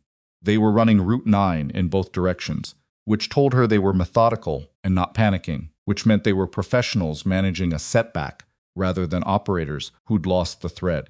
She respected that, even as it complicated her arithmetic. At 78%, Petra's message read, they stopped. Gas station, Route 9 West, 8 miles from your position. They're recalibrating. Recalibrating meant they were running analysis on the available data cell tower records, camera footage from the truck stop, if they could access it, vehicle registrations in the area. Walt's truck was registered to Walt. That would take them to the truck stop ownership, and from there to Walt's cell phone location when he'd made the county sheriff call, and from there to a radius. She had maybe 30 minutes before the radius included her. Stage 2 completed at 84 minutes. Stage 3 initiated. She stood, stretched, rotated her left shoulder, which had developed a specific ache from the mop handle incident in the hospital corridor that she had not had time to register until now, and assessed her options. She could move. A moving target was harder to locate, but burned the network connection she'd built through the fiber junction. The transfer mechanism would hold through the interruption window, but she'd lose time re-establishing, and time was the one thing she had least of. She could stay. The 30-minute estimate was an estimate, could be longer, could be shorter, and every minute of the transfer that completed here was a minute she didn't have to rebuild somewhere else. Stayed. She used the 30 minutes to do something she had been putting off for 3 years. She wrote the statement. Not a legal document that would come later, through proper channels once the transfer generated the audit flags that would bring the right oversight people to the right databases. This was operational.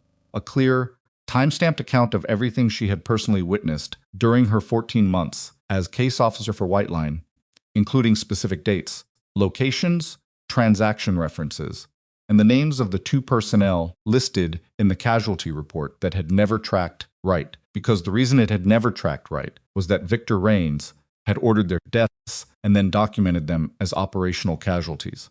She wrote their names at the top of the document. Specialist Dana Farrell, Captain James Obey. She had not written their names anywhere in 3 years. The act of writing them now had a physical quality she hadn't anticipated, not grief, exactly. Because grief was something she had stored somewhere too deep for quick access, but a weight, an acknowledgement that they existed and had existed, and that she had been the one who'd run, and they had been the ones who hadn't made it out, and that this transfer, this mechanism, this 4 years of patience and hiding and careful construction, for them at least as much as it was for any abstract principle of accountability, finished the statement at 11 pages. Then Petra's message came. They're moving. Northeast on County Road. 4 miles. Northeast. County Road. Coming directly toward her. She looked at the stage. 3 progress. 41%. She looked at the door. 4 miles on a gravel county road at speed was 4 minutes. She was not going to make it through stage 3. She saved the statement to an encrypted partition on the laptop, then pulled up the transfer mechanism's architecture, and did something she had built into it 18 months ago, but had hoped not to need, the stage hold function. It froze the current stage at its existing percentage, maintained the network handshake without advancing, and could be resumed from any network node that had the access code. She activated it. Stage 3 held at 41%. Picked up the laptop bag, went to the vehicle bay, and looked at the 4 available options.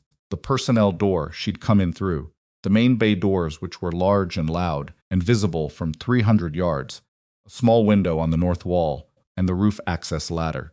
She took the roof access ladder.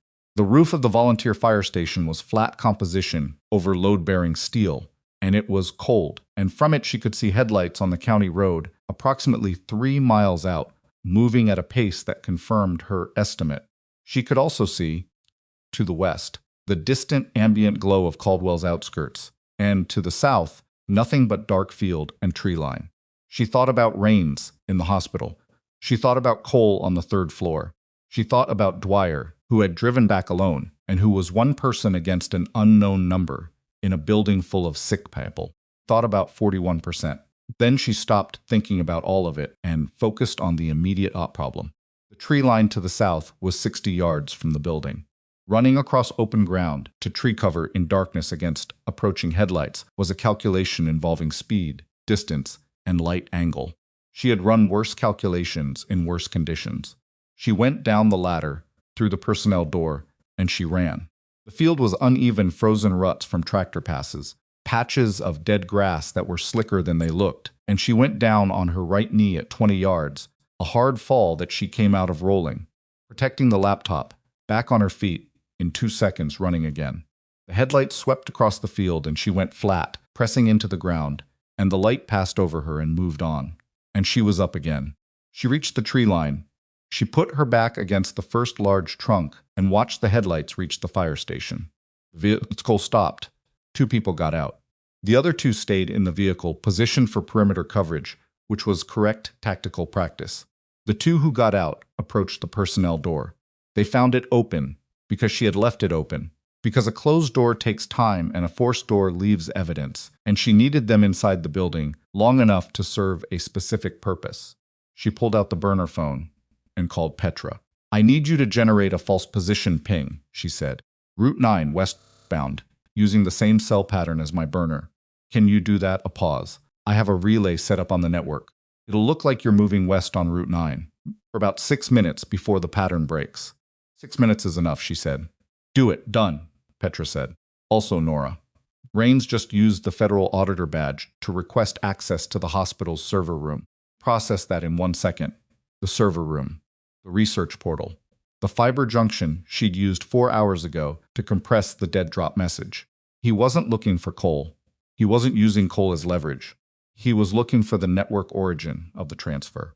If he found the research portal access logs, he would find the routing signature of the mechanism. And with the mechanism currently in stage hold, sophisticated enough operative could potentially locate the hold point and terminate the handshake before she resumed. She had 6 minutes while Petra's false ping ran. The 2 operatives were inside the fire station. 2 in the vehicle were watching the road and the field perimeter. She was 60 yards away in the tree line, invisible, with a laptop that held the only copy of the access code and an 11-page statement with 2 names at the top. She looked at the vehicle. 2 people, both watching outward, neither watching the tree line at the angle, required to see her approach from the south. She looked at the laptop bag. She thought about server rooms and access logs, and Victor Rains getting close enough to 4 years of work to put his hands on it. She put the laptop bag strap across her chest, tightened it, and moved through the tree line at an angle that kept her out of the vehicle's mirror sightlines, covering the 60 yards to the vehicle in 45 seconds of deliberate, quiet movement. She came up on the passenger side. The window was partially down. They'd left it cracked, probably for communication. which was a small operational error of the kind that accumulated in cold weather on a long surveillance night. She reached in before the passenger could fully register what was happening, hit the door lock, and used the same nerve cluster she'd found on the first man in the hospital corridor 2 hours ago. His right arm went offline. She pulled the door open, controlled his descent to avoid noise, and moved to the driver's side. The driver was faster, had his door half open before she reached him, which put them both in the open space beside the vehicle, in the dark and cold, and she ran the geometry in real time. He was taller, probably heavier, and he'd been sitting for 20 minutes, which meant his legs were less ready than hers. She used that. She moved into his space instead of away from it, which disrupted the longer reach advantage, and the fight was close and ugly, and not like anything in any training scenario, because training scenarios had mats and rules, and she had frozen ground and a laptop bag swinging against her hip and a left knee. That was bleeding again from the fall in the field. He got his forearm across her shoulder and drove her into the vehicle panel, and she hit it hard enough to see white at the edge of her vision. But she got her elbow up in the recovery and found the pressure point below his ear, and he went down. Not out. He was moving when she stepped back, but down. She picked up his radio, which had skittered under the vehicle in the fall, and then she got back into the tree line and she started moving south, fast, breathing through the white-edged pain in her shoulder, because the two inside the fire station were going to come out in approximately 90 seconds, went silent. And when they did, she needed to be in a position they couldn't locate by sound. She ran. She called Dwyer from the tree line a quarter-mile south. He picked up immediately. "Tell me you're alive." "I'm mobile," she said, which was accurate, if incomplete. "Rains is in the server room. He's looking for the transfer's network origin." "I know." Cole spotted him on the security camera feed from his room. He's been tracking him through the building. A pause. Cole also made a call. To who? His commanding officer.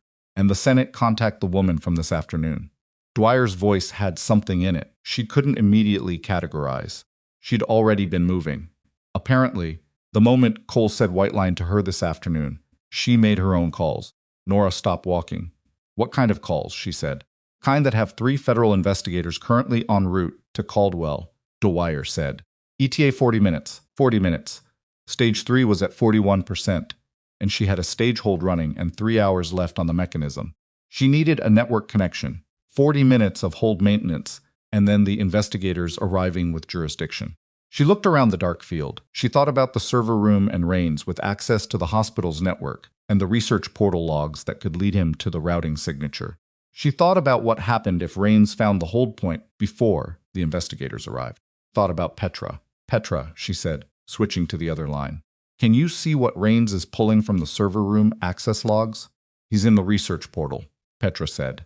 "He found the fiber junction access from earlier. He's running a trace.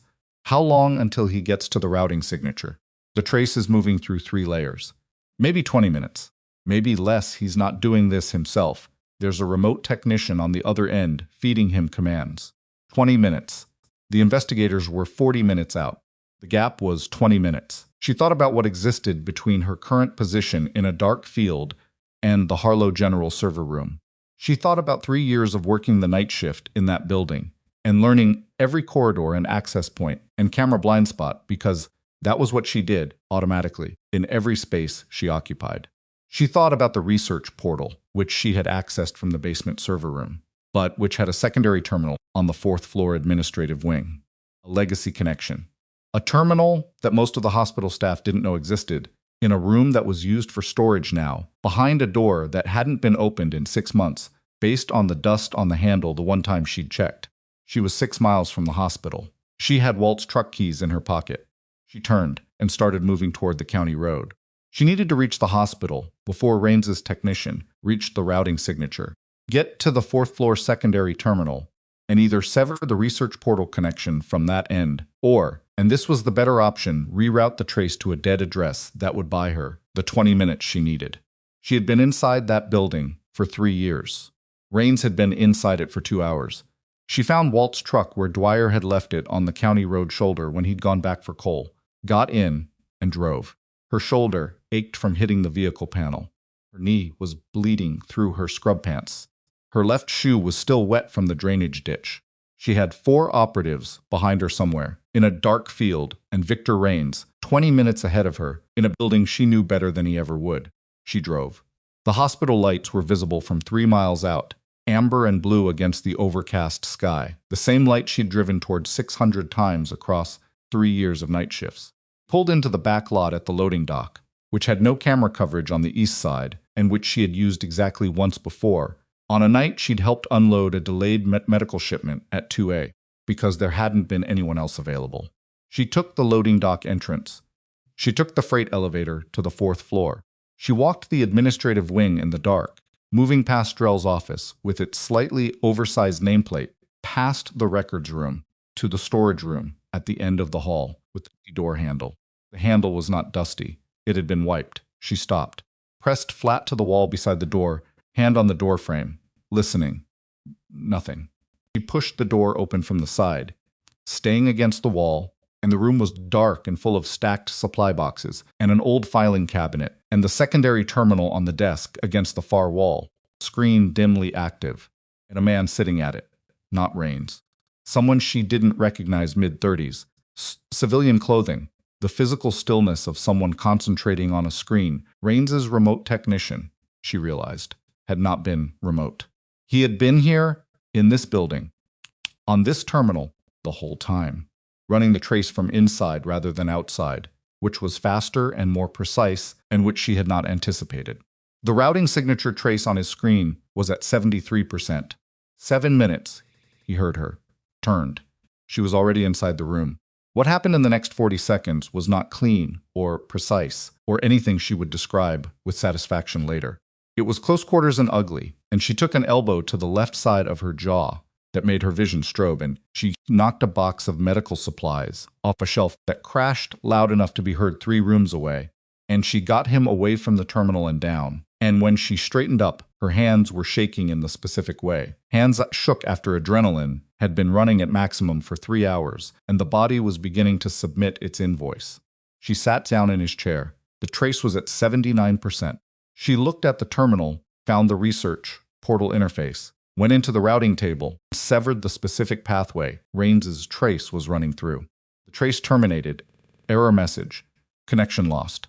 Screen blinked twice and went back to the portal's home interface. She sat there for a moment, breathing. Then she pulled out the laptop, connected to the 4th floor's hardwired network port. Under the desk, a direct hospital network connection, faster than the fiber junction had been, and resumed the transfer mechanism. Stage 3, 41%. Climbing, she called Petra. Trace is severed, she said. I'm back on the mechanism. What's Raines doing? He's in the server room. The trace just dropped. He knows someone cut it. A pause. He's moving. He's leaving the server room. Which direction? Toward the stairwell, Petra said. East. East stairwell. Same one the original Code Silver diversion had used. She was on the 4th floor administrative wing. East stairwell would bring him up from the server room in the basement to her floor in 90 seconds.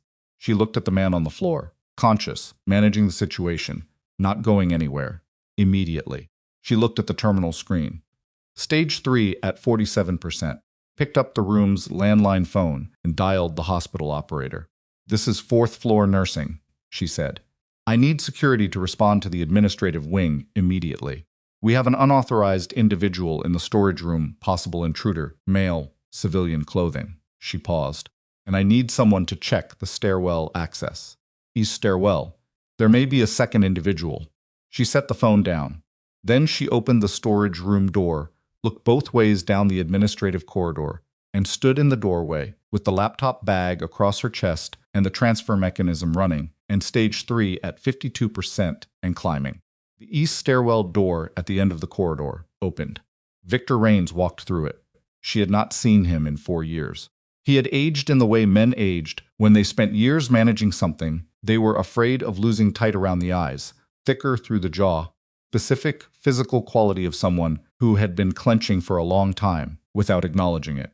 He was in a good suit, which was wrong for everything else about the situation, and which she understood immediately was intentional. The suit was the costume of the federal auditor identity, the last layer of legitimate cover he was running. He saw her. He stopped. She watched his face run through 3 things in sequence: recognition, calculation, and then something that took her a moment to identify: because she had not expected to see it. Relief. Not the relief of someone who had found what they were looking for. The relief of someone who had been running from something long enough that being caught felt like putting down a weight. She noted it and didn't soften toward it, because relief was not accountability and 4 years of running, and 2 names at the top of an 11-page statement were not things that relief addressed. "You should have stayed dead," he said. "You keep saying things like that to people who didn't actually die," she said, becoming a pattern. He looked at the laptop bag. "Is it running?" "Yes." "How far along?" She didn't answer. He took 1 step into the corridor. "It doesn't matter," he said. "Whatever you've built, I have people in 6 oversight positions who will." "Had," she said. "Past tense," she said. "The Senate contact who visited Cole this afternoon, she's been building her own case for 8 months. She was waiting for the financial evidence. That's what the transfer generates. It's not just a record, Rains. It's a trigger. Every institutional safeguard you've built into those 6 oversight positions activates an automatic review the moment the transfer completes, specifically because the transfer routes through a compliance verification channel that operates independently of any individual oversight officer's authority." She held his gaze. "Built it that way deliberately, because I knew you'd have people in the room." Corridor was quiet. Somewhere below them, security was responding to her call. Somewhere outside, federal investigators were 40 minutes out, now closer to 30. Rains looked at her. Then he looked at the east stairwell door he'd come through. Then he looked at the laptop bag again, and she watched him make the calculation. She'd been waiting for the one where he stopped trying to stop the mechanism and tried instead to take the mechanism itself. He moved. She had been standing in the doorway of the storage room, which put 7 feet between them. She stepped back inside and set the laptop on the desk in one motion. Because the laptop was the priority, and the laptop needed to not be in contact with either of them for the next 30 seconds, and then she turned to manage the remaining geometry.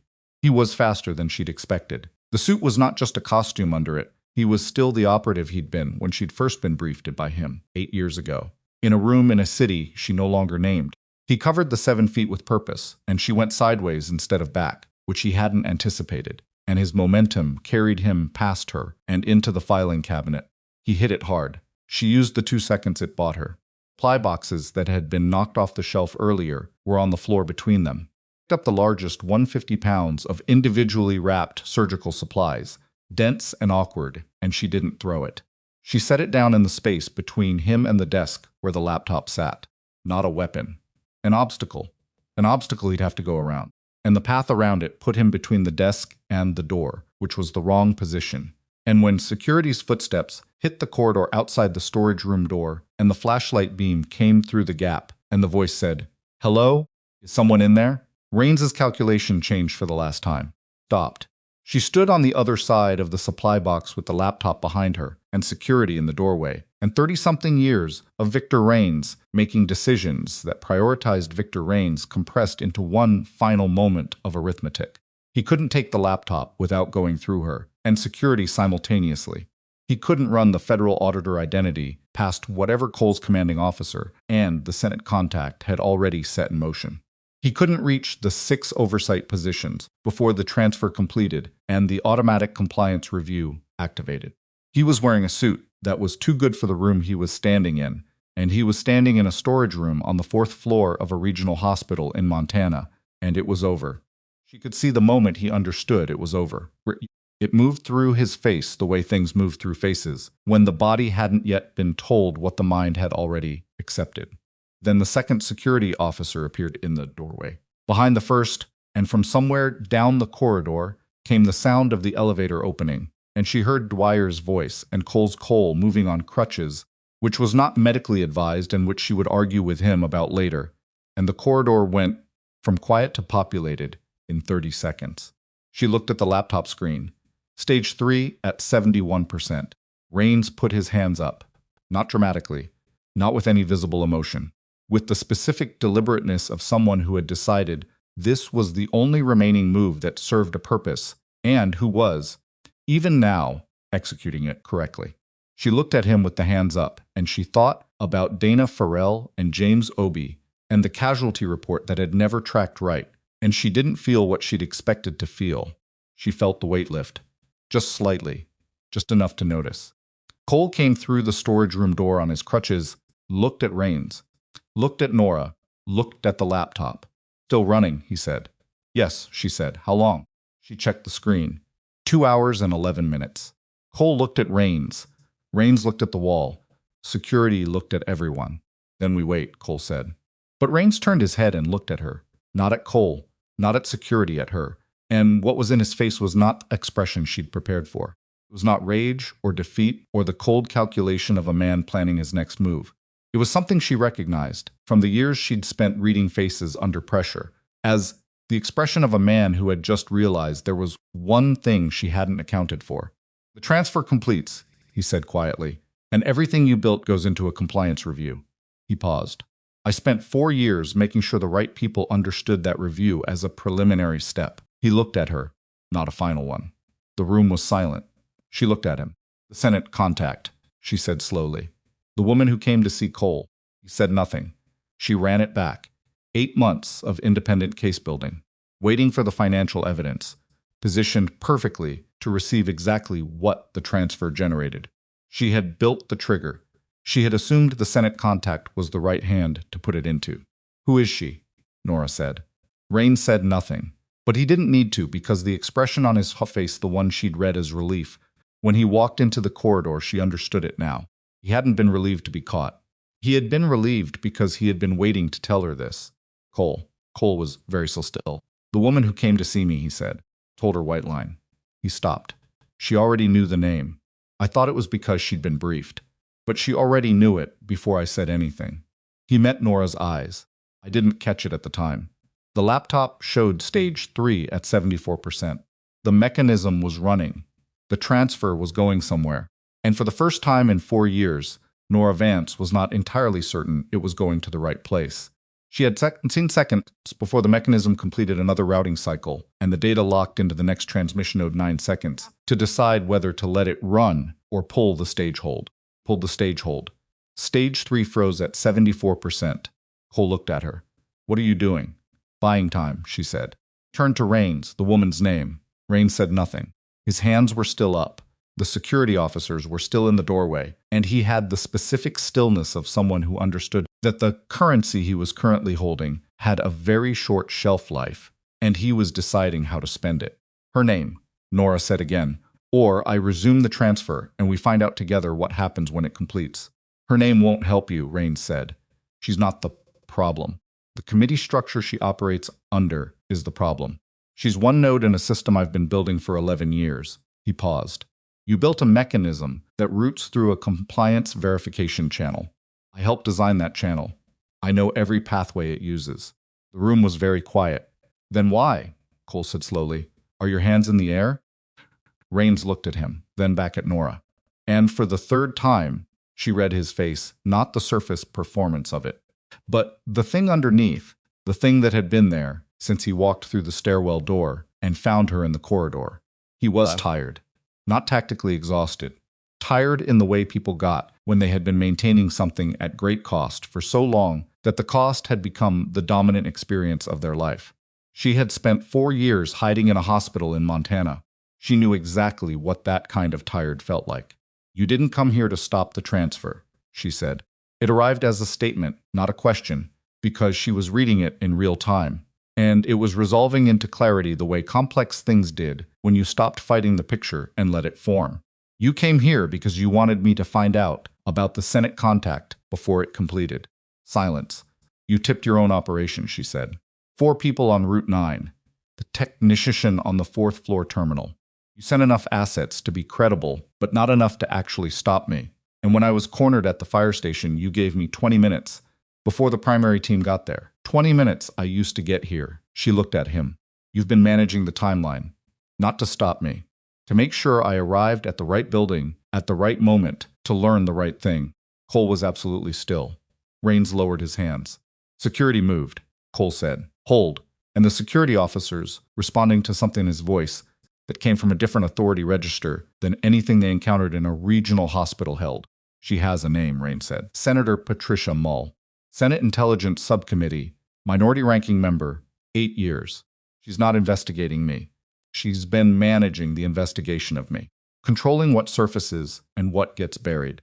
Your mechanism routes into her subcommittee's compliance review channel because I helped design the routing architecture, and I pointed it in her direction specifically 11 years ago before I understood what she was.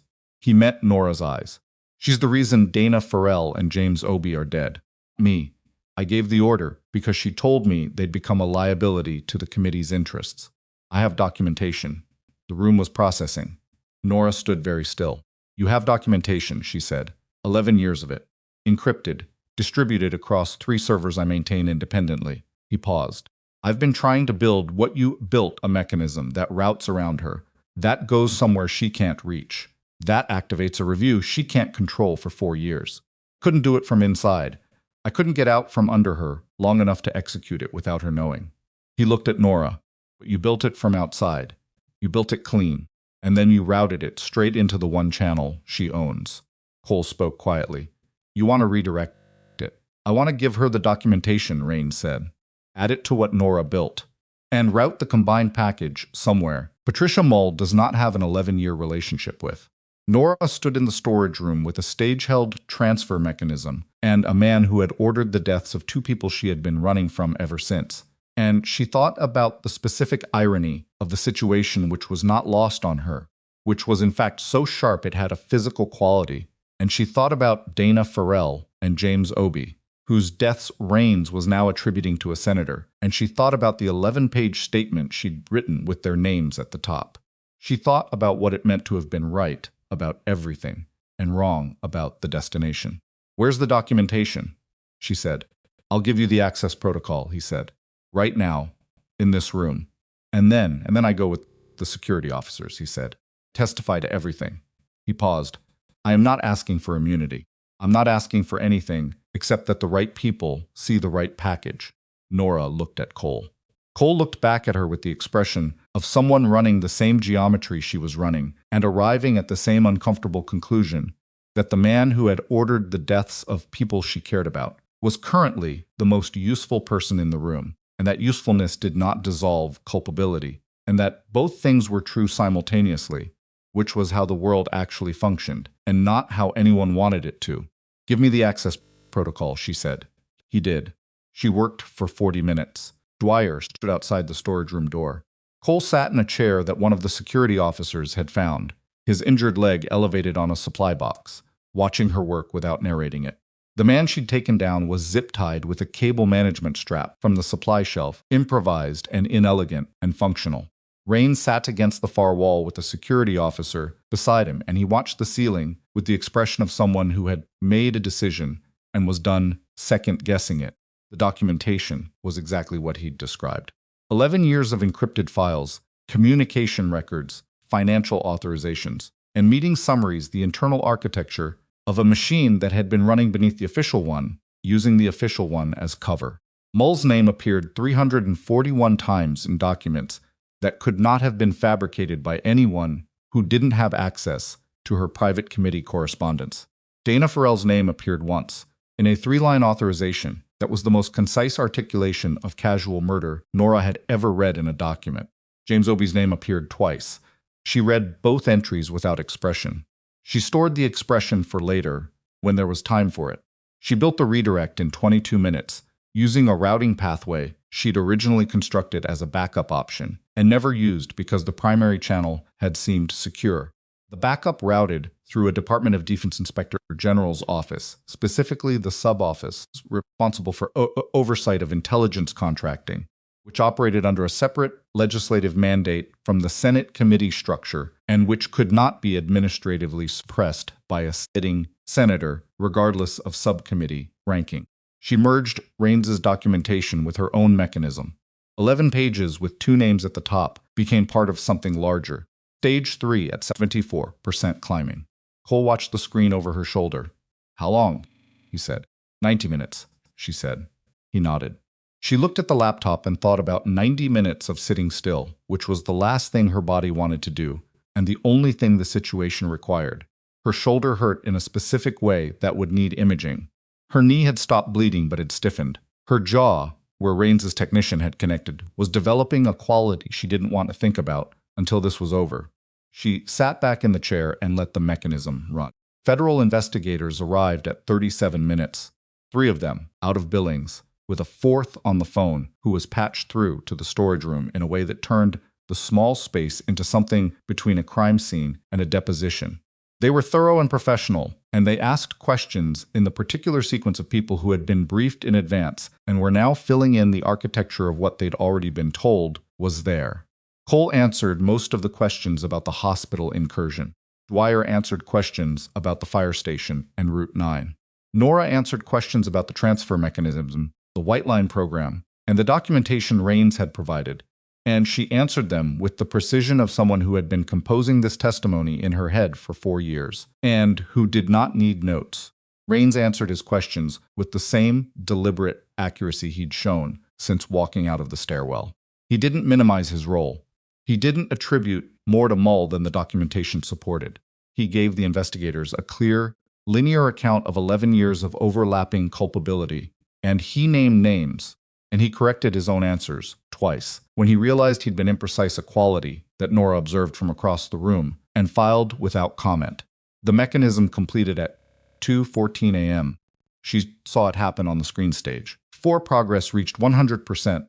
The transfer confirmation code appeared, and the mechanism generated the compliance trigger she'd spent 4 years designing, routing it to the DoD Inspector General's office through a timestamp authenticated pathway that created an immediate automatic obligation for that office to open a formal inquiry.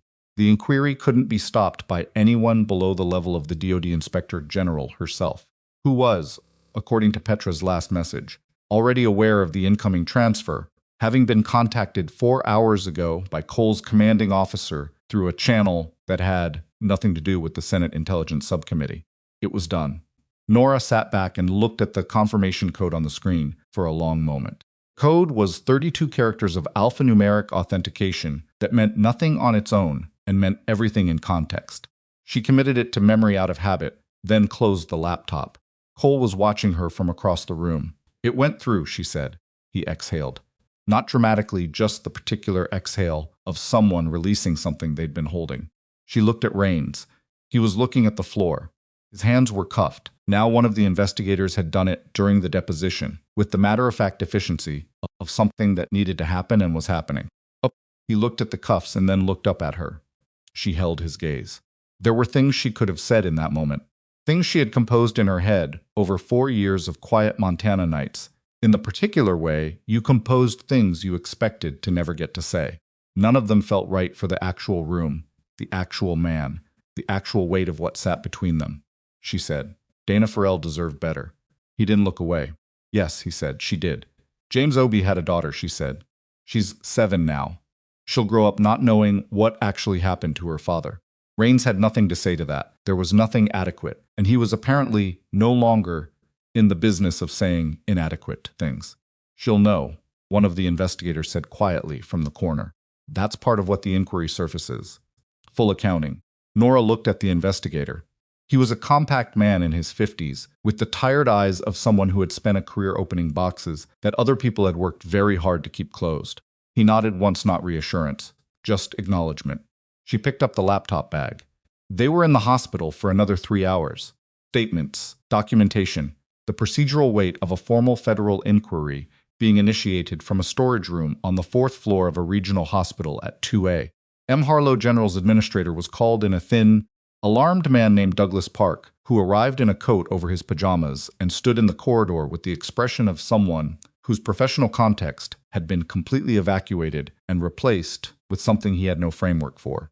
He was told the minimum necessary and asked to ensure the 4th floor remained clear, which he agreed to with the compliance of a man who understood he was significantly out of his depth. Drell appeared at 4 a.m. He had apparently been in the building since the code silver, possibly working, possibly monitoring the situation from a safe distance, which was consistent with everything Nora knew about him. He came to the 4th floor and found the investigators and the security officers, and Cole on his crutches, and Nora at the nurse's station writing her formal statement, and he stood in the corridor for a long moment with his mouth slightly open. Then he looked at Nora. She looked back at him. "The fluid order on the Cole case," she said. "You signed off on it. The documentation is in the chart." She held his gaze. Correct order. He opened his mouth. It was the correct order, she said again. Not loudly, not with particular heat. Just flatly, and with the finality of someone who was done managing the gap between what was true and what this man was comfortable acknowledging. He closed his mouth. He looked at the investigators. He looked at Cole. He looked at the general shape of a situation that was very clearly far outside his ability to influence and went back to his office. She went back to her statement at 6 a.m. when the day shift was beginning to arrive and the hospital was filling with the ordinary sounds of morning cart souls, voices, the elevator cycling, Petra called. Moving, Petra said. The Inspector General's office opened the inquiry 3 hours ago. They've already pulled Mull's committee correspondence. She was notified at 5:30. A pause. She hired a lawyer within 4 minutes of notification, which suggests she had one on standby. She's been expecting this, Nora said. She's been managing against it, Petra said. There's a difference. Managing against something is not the same as being prepared for it. Another pause. Longer. Raines's documentation is being authenticated. It's going to take weeks, maybe months, before any of this becomes public. But it's moving, Nora. It's moving and it's in the right hands, and Patricia Mull cannot stop it. Nora stood at the window at the end of the 4th floor corridor, the same window she had stood at 100 times on night shifts, looking at the Caldwell skyline, going pale at the edges with early morning. The view was not remarkable. It was the view of a mid-sized Montana city waking up, ordinary and a little cold. And it was the view she had looked at for 3 years, while waiting for something she wasn't sure would ever arrive. Thank you, Petra, she said. You built the mechanism, Petra said. I just carried the code. You built the architecture, Nora said, 4 years ago. You trusted it to someone you'd never met. Silence. I trusted the work, Petra said. The work was yours. They said goodbye. Nora stood at the window for a little longer. Cole was being moved to a proper recovery room at 7, upgraded from the 3rd floor situation to a 4th floor private room at Douglas Park's insistence, which was the administrator's way of doing something useful in a situation where he understood nothing.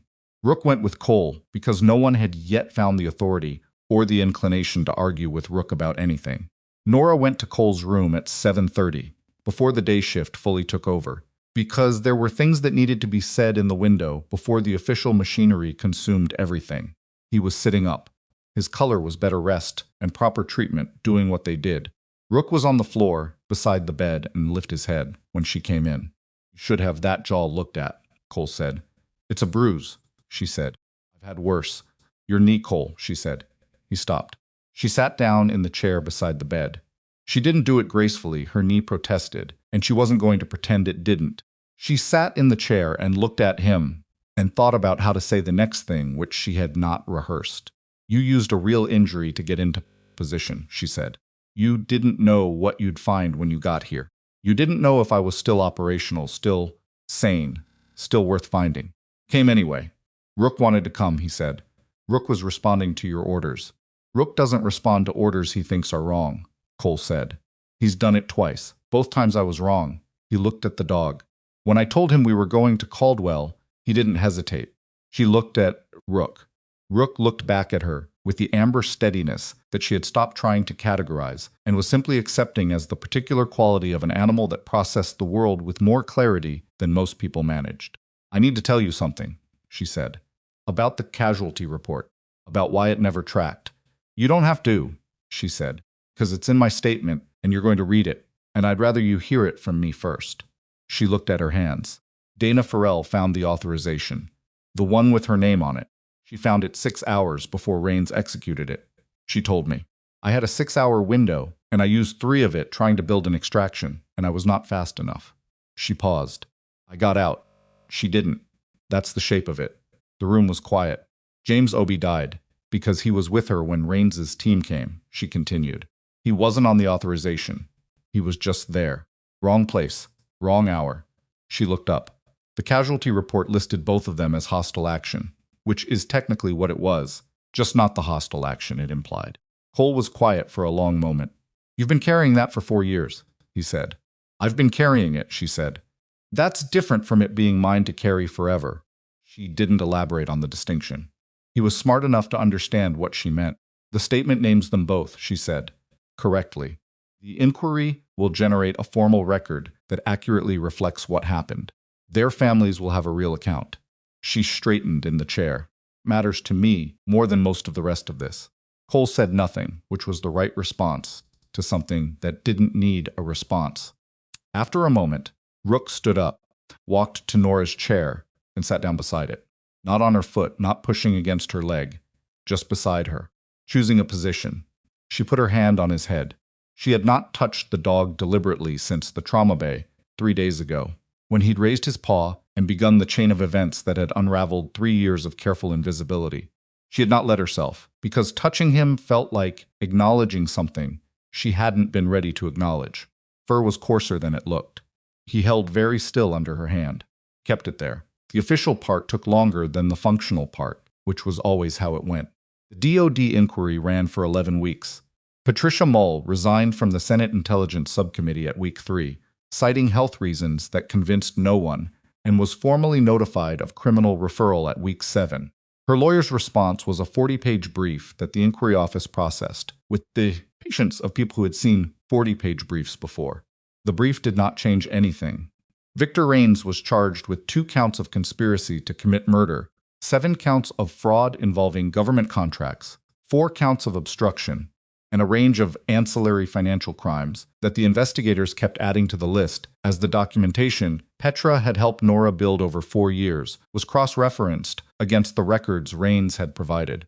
He pled guilty to everything except the murder charges, which went to trial, and was convicted on both counts at week 14. The sentencing was covered in 3 national publications. None of the coverage adequately explained what White Line had been, which was partly because its classification status prevented full disclosure, and partly because the truth of it was complex in ways that didn't reduce well to the format of news coverage.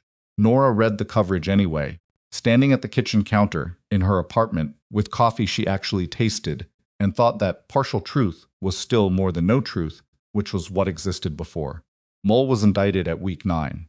That coverage was more extensive. A sitting senator, even a former one, generated the kind of attention that a dissolved intelligence program did not. The 11-year timeline of her involvement, the documentation Raines had provided, authenticated and specific, was reported in detail that surprised even Nora, who had thought she understood the full scope and found she had underestimated it. She had underestimated how long it had been running. She had underestimated how many people Mull had used the structure to protect over 11 years, and how many people had been hurt by that protection. She had not underestimated Raines's culpability within it. He had made his own choices, including the ones he'd made before he understood what Mull was, and the ones he'd made after. The investigators had been clear-eyed about that, and Nora had been clear-eyed about it, and she had not been asked for her opinion on his sentence, and she did not offer one.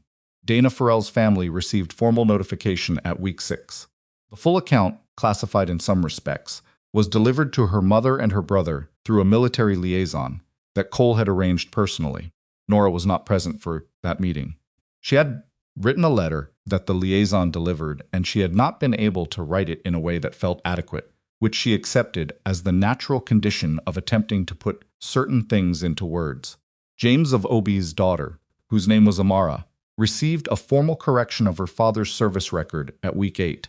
The correction redesignated his death from operational casualty to line of duty murdered in the execution of legitimate intelligence work, which was what it had been. His benefits had been processed under the inaccurate designation for 4 years. The corrected record triggered a retroactive review of those benefits and a formal apology from the program's successor office. The apology was 1 paragraph. Nora read it 3 times. She thought it was not enough, and also that nothing written on paper was ever going to be enough, and also that the paragraph existing was better than the paragraph not existing. She folded it and put it in the document box in her bedroom closet, next to the coin, which she had finally taken out of her scrub pocket and put somewhere that was not her body. The nursing director meeting happened. It happened at week 2, during a period when the hospital was still processing the fact that a federal inquiry had originated from its 4th-floor storage room, and Sandra Obi, who was not related to James, which Nora had verified early, and which was one of those coincidences the world produced, without apparent purpose, sat across the table from Nora with Drell's performance complaint in front of her. Also in front of her were 3 separate incident reports filed by other nursing staff documenting specific instances where Nora's clinical interventions had prevented adverse patient outcomes. Nora had not filed those reports. Delamarche had filed them over the previous 6 months, quietly and systematically, in the particular way of someone who had been building a counter-record without being asked. Sandra Obi looked at the complaint. She looked at the incident reports. She looked at Nora. Dr. Drell's concerns, she said, regarding scope of practice. I've always operated within my scope, Nora said. The fluid order on the Cole case was within scope, was correct, and was signed off on by Dr. Drell before he disputed it. Nora paused. I have the signed chart. Sandra Obi looked at the table for a moment. Then she picked up Drell's complaint, tapped it once against the tabletop, and set it aside. I'm going to recommend a formal clinical review of the trauma ward's nursing protocols, she said. The outcome of that review will determine whether any current practices need adjustment. She looked at Nora. I expect you to participate fully. Of course, Nora said. And I'm recommending that Delamarche receive a formal commendation for her incident documentation practices, Sandra said, which are exactly what this hospital's qualities assurance process is supposed to look like. Nora said nothing. Is there anything else you'd like to address? Sandra asked. Nora thought about 3 years of double shifts and incorrect corrections, and a nameplate that was a half-inch too big, and all the small, grinding weight of being seen as less than what you were by people with less capacity than they believed themselves to have. I think that covers it. She shook Sandra's hand and walked out. Drell was in the corridor. He'd apparently been waiting, she could tell by the way he was standing, the precise, over-casual posture of someone who had been there longer than they wanted to admit. He looked at her face when she came out, reading whatever was there. Complaint, he said. Was addressed, she said. I may have overstated. You did, she said. Not harshly. Just clearly, with the finality of someone closing a ledger. You overstated it, and you know you overstated it, and we don't need to discuss it further. He straightened slightly. The defensive reflex, the one he used when he wanted the act of being taller to serve as authority. Then something in him settled. It was small and she almost missed it, but she'd spent 3 years reading this particular man, and she caught it the slight release in the jaw, the half-inch that came off his shoulders. The nerve involvement in March, he said. The laceration repair. He looked at the wall, not at her. You were right to flag it. She looked at him.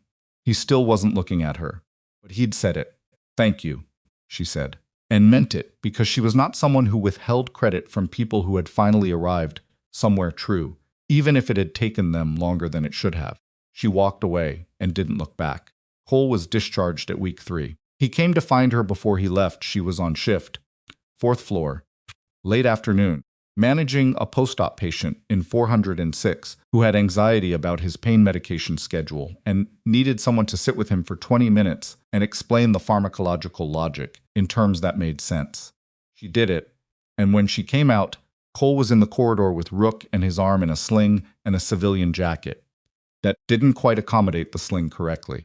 You look like you dressed in the dark, she said. I basically did, he said. How's the jaw? It healed crooked, she said. Hairline fracture I didn't get looked at in time. She tilted her head slightly to show him, which was a gesture she immediately recognized as more personal than she'd intended. He looked at it without comment that would have made her regret showing him. The inquiry team is asking about you, he said. I know. I've given them everything. They're asking in a different way, he said. About what happens after. She looked at him. Your service record is being restored, he said. The KIA designation is being corrected, and there's a conversation happening about whether White Line's successor program. No, she said. You didn't let me finish. You were going to ask if I wanted to come back, she said, and the answer is no. Cole looked at her steadily. Why? She thought about how to answer that, honestly. Because the version of me that belonged to that program doesn't exist anymore, she said. She went into that drainage ditch in the dark and came out on the other side and is currently standing on a hospital floor in Montana, and that is not a complaint. She paused. I'm not running anymore, but I'm not going back either. Those are different decisions. He accepted that. She could see him accepting it fully without the residual push of someone trying to manage her toward a conclusion. Sandra Opie is starting a regional trauma training initiative, he said. The hospital is expanding the emergency preparedness program. They need someone who understands both clinical and tactical response. He held her gaze. She asked me if I knew anyone. Nora stood in the fourth-floor corridor and thought about that. She asked you, she said. Delamarche suggested it first, he said. Sandra asked me whether it was feasible, given your background. She looked at Rook. Rook looked back at her. It would be a different role, Cole said. Not just nursing. Building something. Teaching other people to do what you did in this building 3 nights ago. What I did 3 nights ago was improvise badly under pressure, she said. Kept 6 people alive, he said. In a lockdown hospital, with no weapon, against trained operatives. He paused. That's not bad improvisation. That's a skill set that a lot of people in emergency medicine don't have and would benefit from. She looked at the corridor at the nurse's station at one end, the supply room she'd raided for a mop handle, the patient rooms in between, all of it so ordinary and so specific and so much more hers than she had ever consciously decided to let it become. I'll talk to Sandra, she said. Cole nodded. Rook stood up and walked to Nora and sat down next to her and raised his right paw. Not a salute, something else. The gesture had shifted in its meaning, which she understood the way you understood things that didn't have words, through the accumulated weight of everything that had happened since the first time he'd done it in the trauma bay, a week ago, in a different version of the world. She took his paw. He held it there for a moment. Then he put it down and looked up at her with the amber certainty that had started all of this, and she felt the last of the held breath quality that had lived in her chest for 4 years, finally released, not all at once, not cleanly, but in the way real things released, gradually and with the particular physical sensation of something that had been clenched for so long you'd forgotten what unclenching felt like. Cole put his good hand out. She shook it. When this is officially over, he said, there's a debrief in Washington. You'll need to be there. I know, she said. It'll be formal. There will be people in that room who owe you an apology. There will be people in that room who owe Dana Farrell and James Obie an apology, she said. I'll be there for that. He nodded. He understood the distinction, which was part of why she could tolerate talking to him. He left. She went back to work. The debrief was 6 weeks later, in a conference room in Washington that had no windows and too many people in it, some of whom she recognized and some of whom she'd never seen before. She wore her own clothes, not scrubs, which felt like a statement she hadn't consciously planned, but which turned out to be true. The session ran 5 hours. At hour 4, a deputy inspector general named Carl Maddox, a man in his 60s, with the careful diction of someone who had spent a career choosing words with precision, looked up from his notes and said, Miss Vance, I want to state formally, for the record, that the work you completed over the preceding 4 years was, he paused, choosing the words exceptional, in scope, in patience, and in the accuracy of what it produced.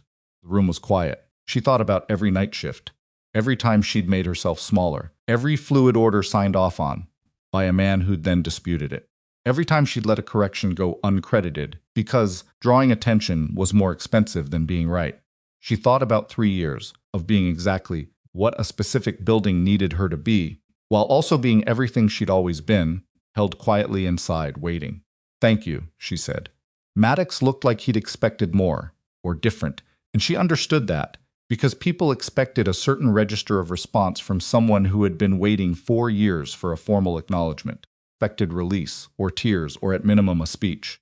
She didn't have a speech. She had the coin in her jacket pocket, the matte black challengement coin with the edge pattern she'd carried for 7 years in various pockets of various garments, in various countries, and hospitals and hiding places.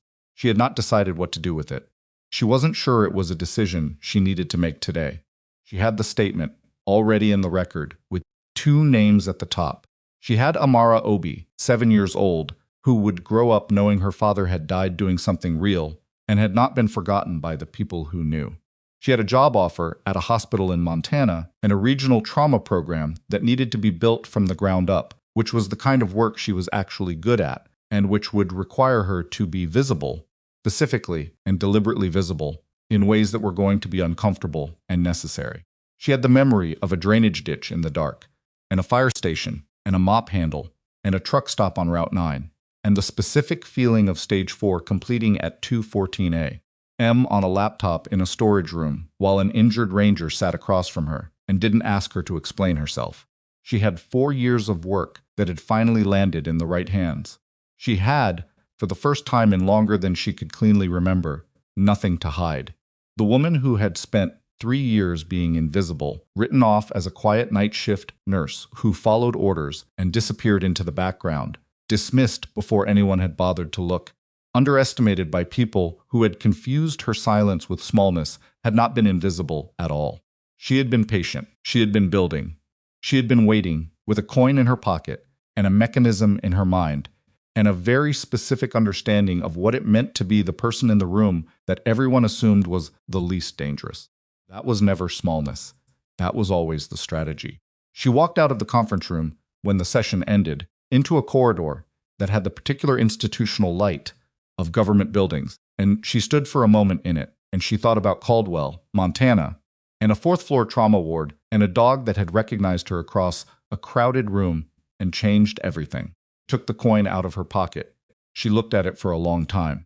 Then she put it back. Not because she needed it, but because some things were worth keeping, not as anchors but as reminders, that you were once the person who carried this, in the years when carrying it was the only honest thing left to do, and that you came through the other side of those years still standing, still true, still exactly who you had always been underneath the careful, necessary quiet. She walked toward the elevator. She had a flight back to Montana in 3 hours. She had work to do.